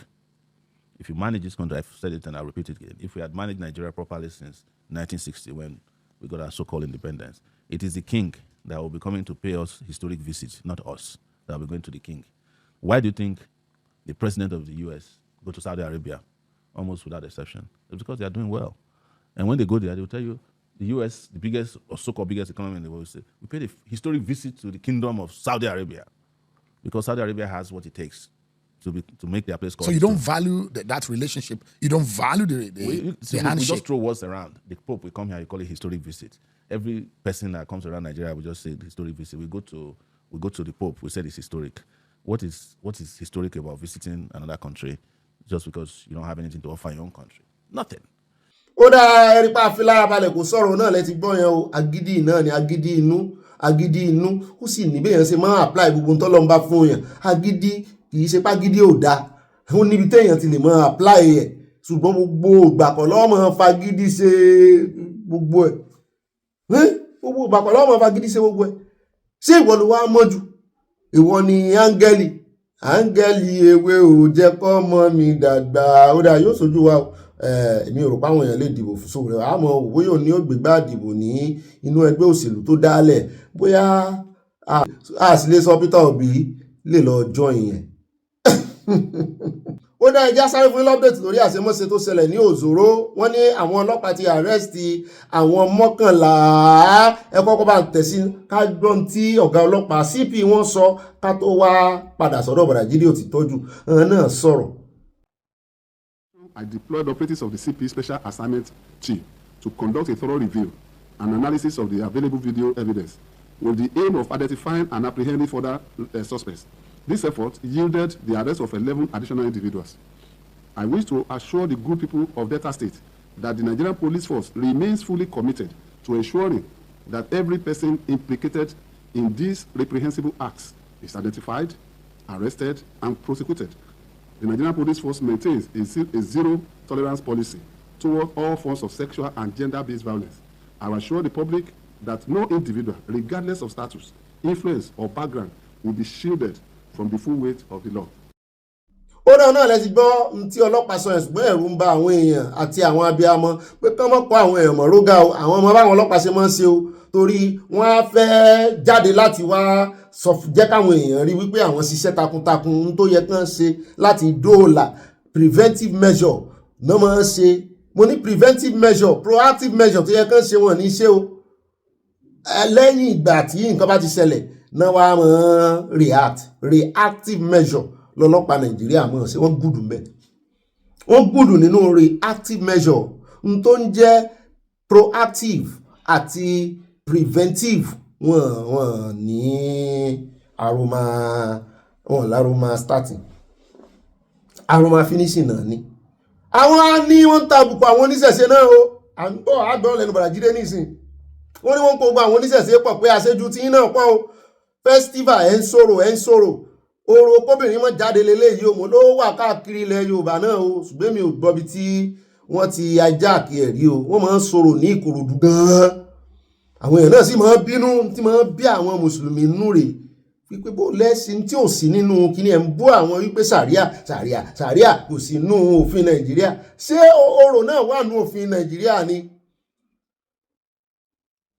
Pé ẹ̀yin tẹ́kàn dédé declare wípé kéèyàn má jáde curfew ṣé curfew wà nù ṣe bí ìjọba ló ní agbára láti declare curfew. Mo ní àwọn oníṣẹ̀ṣe wọ́n ìmọ̀ dédé declare curfew, wọ́n mọ̀ ń lọ gba ìyọ̀ǹda local government. Wọ́n ní kí mo bẹ̀rẹ̀ nìyẹn mi yé màá mọ̀ gbèsè àwọn ẹlẹ́tọ́ bá ti dìgbà tí wọ́n mi ìṣòótọ́ ọ̀rọ̀ fún ọ̀dà ẹ̀yin oníṣẹ̀ṣe. Ẹ̀yin náà ẹ má jẹ́ kán mú mọ̀nàfíìkì mọ́ ẹ̀sìn yín o. A ti pariwo títí lórí ọ̀rọ̀ ilé eégún táwọn ná àwọn èèyàn nínà ìyà ẹ sì fi nínà mọ́ lára yín kẹ́ mọ́ nara yín ẹ̀dára yín mọ̀ ní ara yín ní kẹ́ mọ́ nà. Àwọn tó bá wá wòran àbáwọn tó sí ṣọ́ọ̀bù kílẹ̀ náà wọ́n fún. Gbogbo àwọn kùdìẹ̀kudiẹ tó wà nínú ẹ̀sìn ìṣẹ̀ǹbáyé náà ẹ tètè wà bẹ́ẹ̀ ṣe kọ̀rẹ́ẹ̀tì ẹ̀ kán tó wá jáàkì ẹ̀ mọ́ yín lọ́wọ́. Òun ló dífá fún ti Delta ní ìsìn, òun ló dífá fún ìgbésẹ̀ tí Soludo ń gbé lábíà tó fi ń àrẹ́sì gbogbo àwọn oníṣẹ̀ṣe ibẹ̀ tán. Ó lè yín ó sì jáde tí ó sì mọ parọ́ fún yẹn wípé báyìí ẹ wo bí banditry bí agbésùmọ̀mí ṣe gbilẹ̀ tó Nàìjíríà tó tún ti ń yọ wọlé sílẹ̀ Yorùbá. Àrí kankan nù àwọn babaláwo orí TikTok kán rè wọ́n lẹ̀ ní ibi tó ti ń ṣẹlẹ̀ tàbí kán rè ràn wọ́n lọ́wọ́. Wọ́n ní àwọn oníṣẹ̀ṣe ilẹ̀ Delta ni wọ́n dá lẹ́bi lórí ọ̀rọ̀ yìí o. Wọ́n nítorí wípé bó náà ṣe máa ṣe orò mọ́ jáde tán sì wà ń fipá báwọn èèyàn lò sí ẹ̀sìn náà nù. Àìwò ó wò ó kú pín níbi táyé lajú dé yìí tí gbogbo ayé fẹ́ rí nǹkan bí ṣe ń lọ lẹ́yìn ń pariwo àìwò. Wọ́n ní arákùnrin kan àti àfẹ́sọ́nà rẹ̀ wọ́n lòun ló ti ẹ̀gbomijé lójú àwọn èèyàn nígbà tán gbọ́ sítórì rẹ̀. Wọ́n sì kó gbàsùn fún àfẹ́sọ́nà rẹ̀ tán. Arákùnrin tó náà tún fẹ́ gbèjà pé ẹ má bá yàwó ẹ má bá ẹni tó ń fẹ́ rè ẹ jọ ní tó ń fi pamọ́ tó ń yọ ọ jẹ lẹ́sì ṣe ń ṣekúṣe yìí níta gbangba. Àánú ọmọbìnrin yẹn ṣe mí tèmi sọ lọ́hùn nínú Nàìjíríà níbi táyé lajú dé. It's a pity. Mo kàbí mi ò rò pé tí Sodom and Gomorrah gan mi ò rò pé ó le tó yìí. Ó le jù bẹ́ẹ̀ lọ. Wọ́n jọra wọn. Ẹ tún wá gbàtẹ́ wá bá àfẹ́sọ́nà rẹ̀ lò tán ẹ tún wá ní kò náà kọ́dì sí àtọkùnrin náà. Òzòrò ń Delta ẹ ṣe èèyàn o. In fact ẹ yàtọ̀ sáwọn agbésùnmọ̀mí. Ẹ ṣe èèyàn ẹranko burúkú ẹranko túùpù ní. Islam ṣé mo ti bá yín bú wọn dáadáa kẹ́ ẹ mọ́tún ní kíní o mi ò tí ì bú wọn tó. Ẹ bá ń tẹ̀sí ẹja gbọ́ ìbú yòókù lẹ́nu bọ̀dà Jídé ó ti tọ́jú. I couldn't believe that in 2026 that we'll have this kind of culture where men will attack women who stepped outside their homes to go to school, to go to work, and begin to grope them aggressively, hunt them down, and strip them naked, and then proceed. It's appalling. It's horrendous. How is that tradition? This was just coordinated assault in the public space, in the full glare of the public. How can anyone call that culture without being afraid they were chasing these women, and the community leaders should be ashamed of themselves. Every single man who partook of this abhorrent show of shame must be arrested. I hear that a few people have been arrested, a few men led by a community leader have been arrested. I'm not satisfied because I saw so many men in those videos So they've not arrested enough people. And I dare say that a culture in this modern age has to be abolished. The traditional ruler of that community has to be invited. Such a culture has to be abolished, because I listened to a woman who was blaming the victims and saying that, look, this is not new,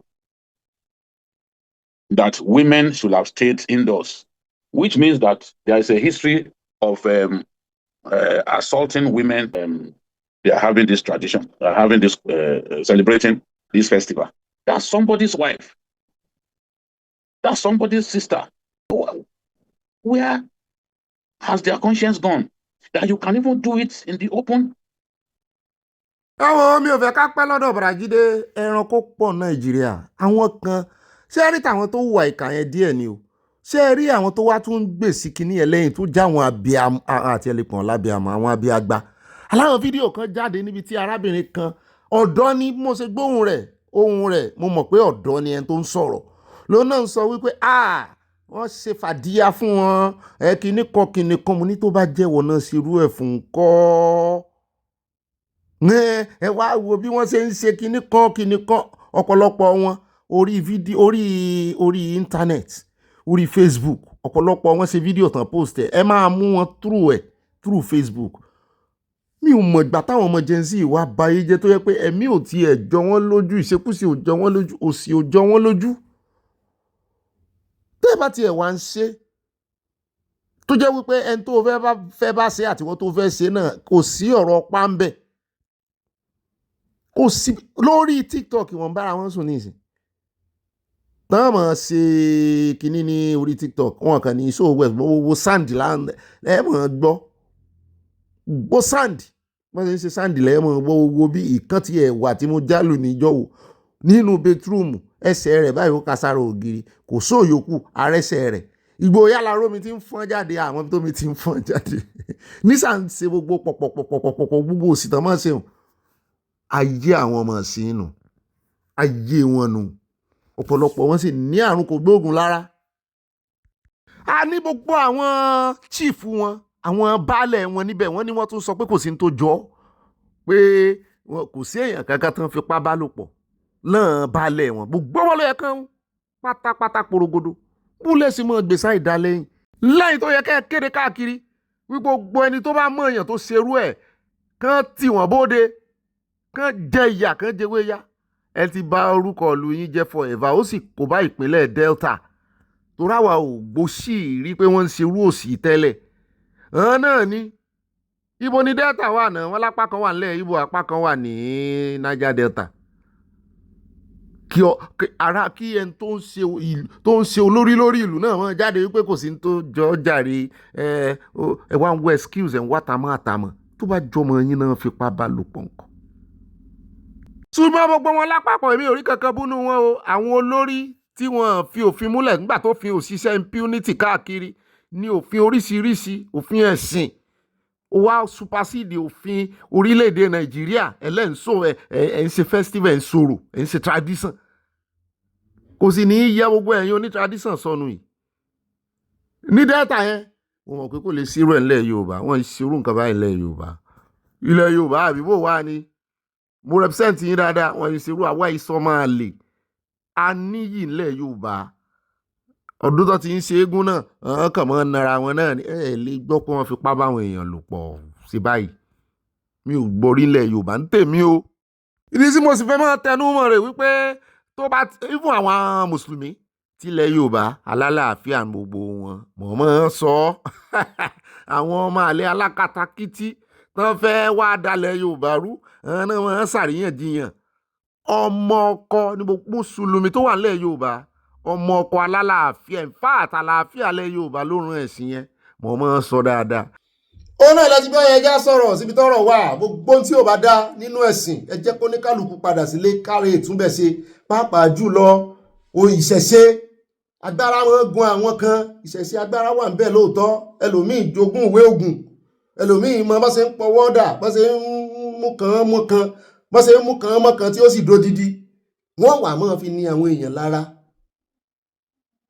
wọ́n máa fi ní àwọn èèyàn lára. ẹ ní láti fọra yín mọ́ o, ẹ ní láti fọra yín mọ́ gidigidi ni, ṣùgbọ́n mi ò ní sọ jù bá náà lọ, a ti bá wọn wí tó. Gbogbo ẹ̀sìn ló lábà wọ́n, Ọlọ́run nìkan ni ò lábà wọ́n. Iṣẹ́ tẹ́sìn sì ń ṣe náà ni wípé ká lè fi gbọ́n àbàwọ́n wa nù. Ẹ̀sìn dàbí hospital ní, aláìsàn ni mo ń lọ ọbẹ̀ láti lọ sí kíni, láti wá ìwòsàn. Ẹni tí ara rẹ̀ bá dá lè rí lọ hospital àfi tó bá rí ìkàláìsàn. Wọ́n ní ẹni ẹ̀gúngún lẹ́sẹ̀ ní ṣe lákàlàkà tó alábẹ́ lọ. Ìtumọ̀ ẹ̀sìn ni wípé wọ́n fi ń ṣe àfọ̀mọ́ bá a ṣe fẹ́ ìgbé ayé, bá a ṣe máa hùwà gidi síra wa nínú society. So wípé ẹ̀sìn kan ló mọ̀ yẹn irọ́, ó ṣẹ̀sìn tó mọ́, àmọ́ upgrade ẹ̀ Ọlọ́run gan nínú ẹ̀sìn tàwa Kìrìsìtẹ́nì ó upgrade ẹ̀ ni wípé ẹ má pa àwọn ẹranko wa máa fi bọ̀ ń mọ́, ẹ má tàjẹ̀ ẹranko lẹ̀ mọ́. Arákùnrin wo ló lọ sógun, olórí ogun tí ò gbọdọ̀ kẹ́yìn ogun, tó ṣèlérí pé ogun tí òun bá kọ́kọ́ fojú rí tóun bá padà dé látogun lòun ó fi rúbọ fọ́lọ́run. Ọmọ rẹ̀ obìnrin kan ṣoṣo ló wá pàdé rẹ̀, ó mọ̀ fi rúbọ, ó mọ̀ tẹ̀jẹ̀ rẹ̀ lẹ̀.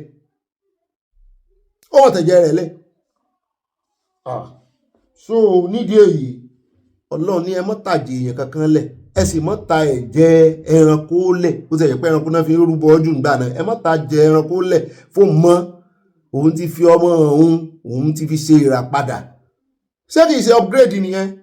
Upgrade ni. Torí ẹ̀ ó sì fààyè Old Testament lẹ̀ o fún àwọn tí ń lo ẹ̀jẹ̀ ẹran o. Mùsùlùmí sì ń lo ẹran dọ̀la, àwọn sì wọ́n pa ẹran. Old Testament yẹn bọ́ sí nínú Bíbélì tiwa, àtàwọn oníṣẹ̀ṣe náà tán sì máa fẹ́ràn ṣe Old Testament ló bọ́ sí, ṣùgbọ́n fààyè ẹ̀ lẹ̀ tí àwọn tó fún lórí ọ̀fẹ́ láti jẹ́ kí òye New Testament yé. So àwọn onítẹ̀bùkù báyàn kankan, ẹ ń bá sì ń pẹran rẹ̀ náà ibi tí òye Ọlọ́run ti ń sìn yé dénú. Wọ́n tàbùkù èèyàn kankan, ṣùgbọ́n gbogbo tí ò bá dá nínú ẹ̀sìn ẹ jẹ́ ká wá bá a ṣe mú kúrò. Torí ẹ̀ la ṣe ń pariwo máwọn Kìrìsìtẹ́nì náà lórí wípé ẹ yéé ṣe mírèkù rọ́, ẹ lọ sí ilé ìwòsàn kẹrì sáwọn mírèkù yìí. So àbàwọn tó bá wà lára oníkálukú la á gbìyànjú táwọn ṣe àtẹnumọ́. Ẹ̀yin oníṣẹ̀ṣe ẹ̀sìn tiyín náà o. Ó dá o, ẹjẹ́ àtẹ̀wájú o, àmọ́ retí ẹni tí ó fohùn ránṣẹ́ nínú comment section wípé a sọ̀rọ̀ oníṣẹ̀ṣe. Ẹjá wá fẹlẹ́ yìí káàdì rẹ̀ ńlẹ̀ ọ̀dọ̀ arákùnrin là ń lọ. Ó ní Sambisa is a city, it has electricity, it has amenities, it was protected by a strong wall. Wọ́n mọ ògiri yíká, mo ní sí ògiri Jericho. Ó ní Babangida ló kọ́ ògiri náà tó fi rágbà Sambisa láti dáàbò bo àwọn Boko Haram. Ní àyà ní sí ògiri alapa ni mo ní kó mọ̀ wólù wọ́n pa ògiri alapa. Boko Haram ló bá ń porí ọmọ Yorùbá níbi ògiri alapa, kó máa wólù wọ́n pa ògiri alapa. Àyà ní ọ̀gá mi, ṣẹ́ẹ̀sì bìlíìfù arákùnrin yìí, mo ní bẹ́ẹ̀ ni mo bìlíìfù ẹ̀ ń tèmi o. Ẹ̀rù kàn ń bà mí fún ní kán mọ́ rí terminate rẹ̀ lẹ́yìn tó tú àṣírí yìí. Èèyàn mélòó ló jáde wá sọrú ẹ̀rí lánàá yá? Èmi bìlíìfù ẹ̀ jàre, ó lè fi kún ọ̀rọ̀ rẹ̀ o, ṣùgbọ́n mo bìlíìfù ẹ̀.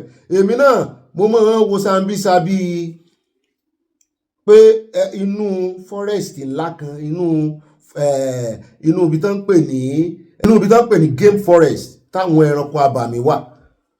Ojú tí mo fi máa ń wò nù wípé àwọn tó sì rè múlé síbẹ̀ bóyá náà àpáta náà rè múlé sí, ó ní lóòótọ́ ni àárín àpáta ni, ó ní ṣùgbọ́n wọ́n fẹ́ǹsì ibẹ̀, wọ́n náà Red Cross wá máa ń gbóúnjẹ fáwọn ń bẹ̀. Sẹ́yìn náà wá ń gbóúnjẹ fún àbáwọn Boko Haram. Ó ní èdè tán máa ń sọ ń bẹ̀, Arabic tàbí Hausa, ó ní wọ́n gba English láàyè. Ó ní ṣèkáwò tí ẹ̀ láìkì òun tóun. Mo wá ń wò pé really ojú tá a fi ń wo Sambisa yàtọ̀. Wọ́n ní it's a big city. Mo lábàlájọ. Ẹ bá ń tẹ̀sí ẹja gbọ́rọ̀ lẹ́nu rẹ̀. They transfer me from that room to other room. Anya commander, called Shekau. So from there, if in the morning, all of us in the morning, we are used to go to that place and greet that man. If you see that man, Shekau, you are not believe that man he's a Bokoharam. He's very jovial. He's playing and he's talking jovial to you, and he's not talking something bad for you. No, he doesn't shout. He doesn't get angry. No. He's very friendly. Very friendly. You see, she said, you are a very good man. We are going to stay for you ever and ever. You are good nowhere, and we are going to put a watchman for you. That is to guide me. They put two men as a watchman to make sure you don't escape. Yes. So I told them I'm not going anywhere. And you told them that you're not going anywhere. Yes. That you stay. Yes. You started enjoying the place. Yes. So sir, actually that place, even these people they are coming to us. That they transfer me from that room to other room. And that Red Cross. They are coming. Give us food, give us clothes. Red Cross used to come there. Yes, exactly. They used to come there and give us clothes. And wait. You mean the Sambisa forest where you were kidnapped? Yes. With Shekwao, the Boko Haram commander, Red Cross Society would come there to give people food. They are coming actually, and that place is not as you know that it's light is there. Eh? Light is there. There's light. Yes, there's pump. There's pump. There's market, big market. There's market. Yes, so people enjoy it. Yeah. So that place is not as you see, as you hear that some for no. The place is built with big. That man, the time that she was a president, Ibrahim Babangida, she's the one who round that place with a wall, and tap is there, and even what do you call it? Swimming pool is there. Swimming pool is there. Yes. That's Sambisa, not as here. Sambisa. The place is very nice. Why? Because so you were enjoying your stay there? No, I'm not enjoying it because I'm not seeing my family. I'm not seeing my children. How can I enjoy there? You see, I don't enjoy it actually. But the place, there's no hunger. There's enough food. Enough food. Seriously, enough food, sir. Everyone say believe where. Èmi believe where èmi believe ẹ bá fẹ́ wo full interview ẹ lọ sí ọ̀dọ̀ Lucky àti UDU lórí YouTube. Full kìíní ẹ̀ wà ń bẹ̀. Àwọn èèyàn lẹ́nu ẹ̀dùn ó ń fi kún mo ní èmi sá believe ẹ. Tèmi ni pé káwọn ọ̀tẹlẹ̀múyẹ́ kán lo information rẹ̀. Àbí ṣùgbọ́n kò náà sọ ìrìn ẹsẹ̀ rẹ̀ nísìnyí o.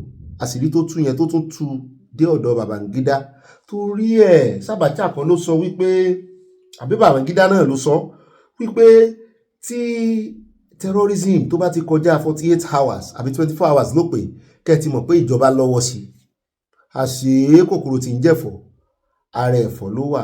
Bẹ́ẹ̀ náà ni ẹ jẹ́ wá fi ìròyìn eléyìí níbi tá a ti gbọ́ tí àwọn ọmọ ogun orí ilẹ̀ ní Nàìjíríà pàápàá jùlọ àwọn air component of Operation Nadinkai tán ní Sambisa tẹ́ mẹ́nu léyìn gan lànṣẹ́ ti dé wọ́n fẹ́ ròyìn tí àwọn dánwò àwọn gbèsè ń bẹ̀ wípé àwọn ti yin àdún lóró síbẹ̀ gan látojú òfurufú torí air component operation àwọn ló lọ bẹ̀ enclave wọn gangan ní inú forest Sambisa ní Borno pé àwọn pa ọ̀pọ̀lọpọ̀ làwọn ẹ̀ bá ń béèrè fún ẹ̀rí mo láwọn ọmọ Nàìjíríà kò tí ẹ̀sẹ̀ ń tẹ́ fẹ́ gbàgbọ́ mọ́ mo ní ṣé ẹ wó ògiri ibẹ̀ ṣé lóòótọ́ lògiri wà ń bẹ̀ ṣé lóòótọ́ làwọn kan ń gbé nǹkan ìrànlọ́wọ́ palliative lọ àwọn Red Cross. Only according to counter-insurgency and security expert in the Lake Chad region, Zagazola Makama, and the mission was launched based on credible intelligence, indicating heightened insurgency activity around the Parisu axis deep within the forest. When Makama stated that about 9 p.m. on March 20, Yeni Ijeta, an air asset was deployed to conduct an armed reconnaissance and interdiction operation over the target area. It added that upon arrival, the platform established visual contact with suspected Boko Haram fighters, moving in a coordinated and tactical manner. The source reiterated that further surveillance shows that insurgents converging on a concealed structure, camouflaged under the dense vegetation. Wọ́n lówó ibẹ̀ wà concealed. Wọ́n ní tá a bá ń visualize ẹ̀ bí ọkùnrin yẹn ṣe sọ. Wọ́n ní kì í ṣe wípé òrùlé ibẹ̀ sí tàgbàyàwó thick forest ni o tẹ́ ẹ̀ lè rí lẹ́ẹ̀bẹ̀. Gbogbo drone tán sì ń sọ iná kí òkè ní drone máa wà. Makama revealed that while maintaining persistent overwatch, the air crew trailed the movement to the hideout and executed a precision strike. Wọ́n ní wọ́n fún wọn lára. Wọ́n ti rí wọn tán rìn wọ́n fẹ́ mọ ibi tán ti ń jáde ibi tán ti ń wọlé ẹ̀mọ̀ ọ̀rọ̀ ìbí ọ̀rọ̀ èkúté ni ká fi wé ọ̀yà ẹran ọ̀yà ṣé ẹ mọ̀ wípé tẹ́ ẹ̀ bá lè tọ́pa ibi tí máa wọlé sí tàbí ibi tí máa ti jáde inú ihò rẹ̀ gangan ẹ̀yọ́ kan pòórá ni. Only the strike was delivered with high accuracy, destroying the structure and neutralizing multiple terrorists on site. Battle damage assessment, BDA, conducted after the airstrike revealed that several insurgents fled from adjoining hideout in disarray, attempting to escape deeper into the forest. Gbogbo perimeter ibi tí ẹ ti kófìrí wọn yẹn ló yẹ kẹ́ dáná yá. Àdúlóró ńlá ló yẹ kẹ́ jù síbẹ̀. The second engagement further degraded the terrorists' capabilities, destroying additional targets and forcing surviving fighters into chaotic retreat. Ṣùgbọ́n ẹ̀rí ń kọ́ àti ìrẹ́rìí àwa náà ń dúró dẹ̀rí o. À ń dúró dẹ̀rí ṣùgbọ́n bá a ṣe gbọ́ rí wọ́n náà pa púpọ̀ nù wọn. Arẹ́rìí eléyìí tẹ́ pa ní fàtòrì ṣùgbọ́n ẹja arẹ́rìí eléyìí náà á mọ̀ dúró tá bá máa fi ẹ̀rí síta. Wọ́n dá àwọn bàbá sí lẹ́rìí àwọn obìnrin bá wo àníríjú báyìí lọ tí ó bá sojú wa. Tá a bá rẹ́rìí rẹ̀ làwa mọ́ gbé àníríjú báyìí lọ nínú ìròyìn tòní ó níyàn sí ọlọ́bẹ̀ sí àtàfẹ́jẹ́ náà àkọ́ ìbínú mò ń dọ́gbọ́n wá ẹ̀rí yẹn nítorí mo rí nǹkan kan tó fẹ́ jọ ṣùgbọ́n ẹjẹ́ á ṣiṣẹ́ ìwádìí wà délé ayá kí ló ní fún wa nínú abala ẹ ń bára ààyè ẹ jẹ́ ń kọ́kọ́ dágbére lórí ètò yìí fún ẹ̀yin tèmi yọ̀ọ̀yà kò ní yẹ̀lẹ̀ báyìí bá yọ bọ́ bá dilẹ̀ bá pín bọ́ bá dénú yín fáwọn olólùfẹ́ yín ìmọ̀ràn yín náà ṣe kókó nínú ọ̀sẹ̀ tá a wá fẹ́ wọ̀ yóò san wá sówó san wá sọmọ yóò san wá sàìkú baálé ọ̀rọ̀ àárèrè jẹ́ ń bẹ́ o àjèrè àáfìrì ìjẹ́kọ̀ o n ò ní wá yín tiẹ̀ ní wémi náà tí o láṣẹ Ọlọ́run wa goodbye and I love you have a great week káyá gbé wa débẹ̀ nù Abala ń bára ààyè. Ó dá ohun ẹsẹ̀ ń ṣe wọn ọ̀gá mi ò nínú Abala ń bára ààyè tó ni mo kí yín káàbọ̀ ọ̀dọ̀ sísítà wa Fọlábí Mòkúnfáyọ̀lá ń lọ o inú ọ̀rọ̀ tá a ṣe sọ tán lórí ìṣẹ̀ṣe àwọn oníbílẹ̀ kan tó jẹ́ wípé orí ẹ̀rọ agbágbé oríṣiríṣi kò sí regulation mọ́ kò sí èèyàn kankan tí ń bẹ èèyàn kankan wí bẹ́ẹ̀ bá sì ti ní olùbáwí ọlọ́mọ bí ṣe mọ́ báyàn wí bóyá òun ló dífá fún ọ̀rọ̀ tí sísítà wa ìfẹ́ sọ èmi ò mẹ́ntán fẹ́ bá wí ò jẹ́ àjọ gbọ́. irú oògùn wo ló kọ́yàn ṣé dandan ni kó kọ́yàn lóògùn ni èyí tó fẹ́ máa fi kọ́ àwọn èèyàn ní fake oògùn àwíṣẹ ṣé fake oògùn ló fẹ́ káyé mọ̀ ẹ́ àbí o fẹ́ fi tàbùkù ara ẹ̀ because tá bá ń sọ pé à ń fẹ́ gbé nǹkan lárugẹ à ń gbé nǹkan dìde kò wá yẹ káwọn kan tún wá from nowhere kán máa ba nǹkan yẹn jẹ́ ìwọ tó fẹ́ kọ́yàn lóògùn olójú mẹ́ta ó rína nígbà tó káwọn ọmọ jáde pé kán máa lọ ní oko ó rína pé wọ́n ń bọ̀ wọ́n dẹ̀ máa wá destroy olóyè Sunday Igboho àbí sórí ìwọ tó fẹ́ yín ẹ̀yìn àgíríkì tó fi kọ́yàn lóògùn olójú mẹ́ta àwíṣẹ ìgbà táwọn Fúlàní wá sóńdó sórí náà rí àwíṣẹ mo bèrè lọ́wọ́ ẹ máa ba nǹkan ẹ̀dá máa tún nǹkan ṣe ẹ̀yin á máa fi ọwọ́ bàjẹ́ oníkan lọ ṣe téèyàn bá fẹ́ máa rí náà kí lèèyàn fẹ́ ẹ̀yin àgíríkì ṣe rí àwíṣẹ tó work ṣé ẹ̀yin àgíríkì náà fi ń ṣeṣẹ́ ìrìnà kí ló dé tẹ́ ṣe láìka tí máa ba ìṣẹ̀ṣe jẹ́ tó bá jẹ́ pé bẹ́ẹ̀ làwọn bàbá ní àná ṣe bàjẹ́ ṣé ẹ rí máa ṣe bẹ́ẹ̀ ṣe ń ṣe tẹ́yìn wá bẹ̀rẹ̀ sí ní fẹ́ máa ba gbogbo nǹkan jẹ́ ṣó yẹ kó rí bẹ́ẹ̀ náà àwíṣẹ ta ló gbádé ògbóni fún ẹ gan èmi bẹ̀rẹ̀ ni o èmi ò ní bẹ̀rù anybody títí pé ká wá rí òótọ́ ọ̀rọ̀ lẹ̀ ká máa sọ no a máa fúnra wa lóòótọ́ ọ̀rọ̀ yẹn a máa sọ fúnra wa ni ta ló gbé adé ògbóni fún ẹ because tó bá fẹ́ jó ṣaka wàá jó ṣaka tó bá fẹ́ jó ṣoko wàá jó ṣoko èwo ni ṣaka ṣoko tó bá fẹ́ lọ on a 419 level wàá lọ on a 419 level tó bá fẹ́ lọ on original oníṣẹ̀ṣe level wàá lọ pẹ̀lú original ìṣẹ̀ṣe kì í ṣe pé wàá máa ṣe ìbí àwọn oníṣẹ̀ṣe tí wàá dẹ̀ máa wá sí online tí wàá máa kọ́ wọn ní oògùn irọ́ tí wàá máa kọ́ wọn ní oògùn fake táwọn yẹn náà wá máa ṣe táwọn á rí pé oògùn yóò rí bẹ́ẹ̀ ṣé oògùn ìrìnà wá easy àti ṣe bẹ́ẹ̀ ni òun tó àwọn oògùn kan wà tó jẹ́ pé kò da ìgbà téèyàn bá ná gbogbo owó ayé kó tó work ṣùgbọ́n kì í ṣe nǹkan tó ní kán lọ ṣe yẹn yé dójú tì yàn mọ́ ẹ má máa dójú tì àwọn oníṣẹ̀ṣe mọ́ àwọn babaláwo tó rí ìṣì wà àwọn onífá tó rí àwọn onífá tó rí wọ́n sì wà, àwọn babaláwo tó rí, àwọn oníṣègùn tó rí wọ́n sì wà dáadáa tó confam. But èyí tẹ̀yìn ṣe yìí ẹ̀ ń rí dínkù ìṣẹ̀ṣe ni. Ìṣẹ̀ṣe ò dẹ̀ ń ṣe nǹkan tó yẹ kéèyàn lè rí dínkù, torí tó bá sọ pé ẹ̀sìn àlàáfíà tó mú àlàáfíà wájú nílé ayé ìṣẹ̀ṣe ni. Kì í ṣe ẹ̀sìn tó yẹ kéèyàn lè máa rí dínkù ẹ̀kọ́. Ẹ má máa jẹ́ ká máa ṣe bẹ́ẹ̀, kò dáa. Kò yẹ kó rí bẹ́ẹ̀. Ìgbà tí wọ́n gan bá ń bọ́ síta tó ń fún yàn ní fake oògùn, báwo ló ṣe fẹ́ káwọn èèyàn tó rí ẹ pé tó ń gbọ́n tó ń lè fi gbà ẹ pé o mọ original? Wọn ò ní fẹ́ gbà pé o mọ original torí fake ni wọ́n gan fún àwọn fúnra wọn. Ṣé ìwọ tó bọ́ sí online tó ń pe fake oògùn ló fẹ́ ṣe original fún yàn? Tó bá dẹ̀ wá téèyàn bá wá bá ẹ sọ̀rọ̀ tó bá wá gbowó lọ́wọ́ ẹ̀ tó ló ṣe oògùn fún tó oògùn yẹn ò ṣiṣẹ́, wọ́n á máa fojú alábùkù wo níṣẹ̀ṣe. Ṣó yẹ kó rí bẹ́ẹ̀?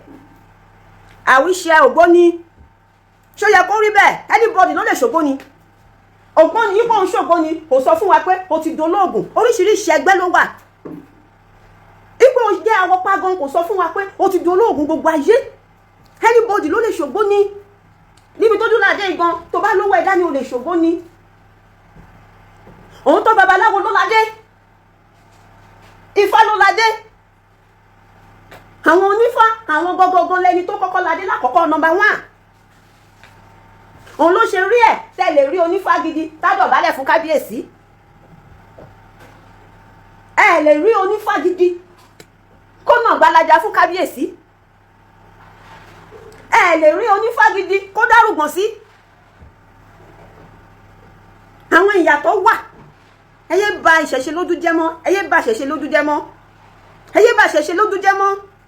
Tá bá ń sọ pé a fẹ́ kí nǹkan ta, a fẹ́ kí nǹkan tò, kò wáyé ká sọ pé àwọn kan tún wá wà pé kí nǹkan yẹn máa dàrú ká má lè sọ̀rọ̀. Ọ̀rọ̀ náà gbé dànù o, ẹ sọ ní Ògbéni mo kú fáyọ̀ sọnù o, màá sọ tèmi fún ọ o. Kò síyàn kankan tó lè gbé mi dànù, ọ̀rọ̀ náà máa gbé dànù. Bọ̀ máa bàbá sọ ti tèmi torí kò yẹ kó rí bẹ́ẹ̀. Àgbẹ̀jẹ̀dí, malaria, typhoid, kọ́kọ́ tó bá ṣàlùjà mẹ́sẹ̀jì mi, òun ní babaláwo tó rí nǹkan fún mi ní mẹ́sẹ̀jì request.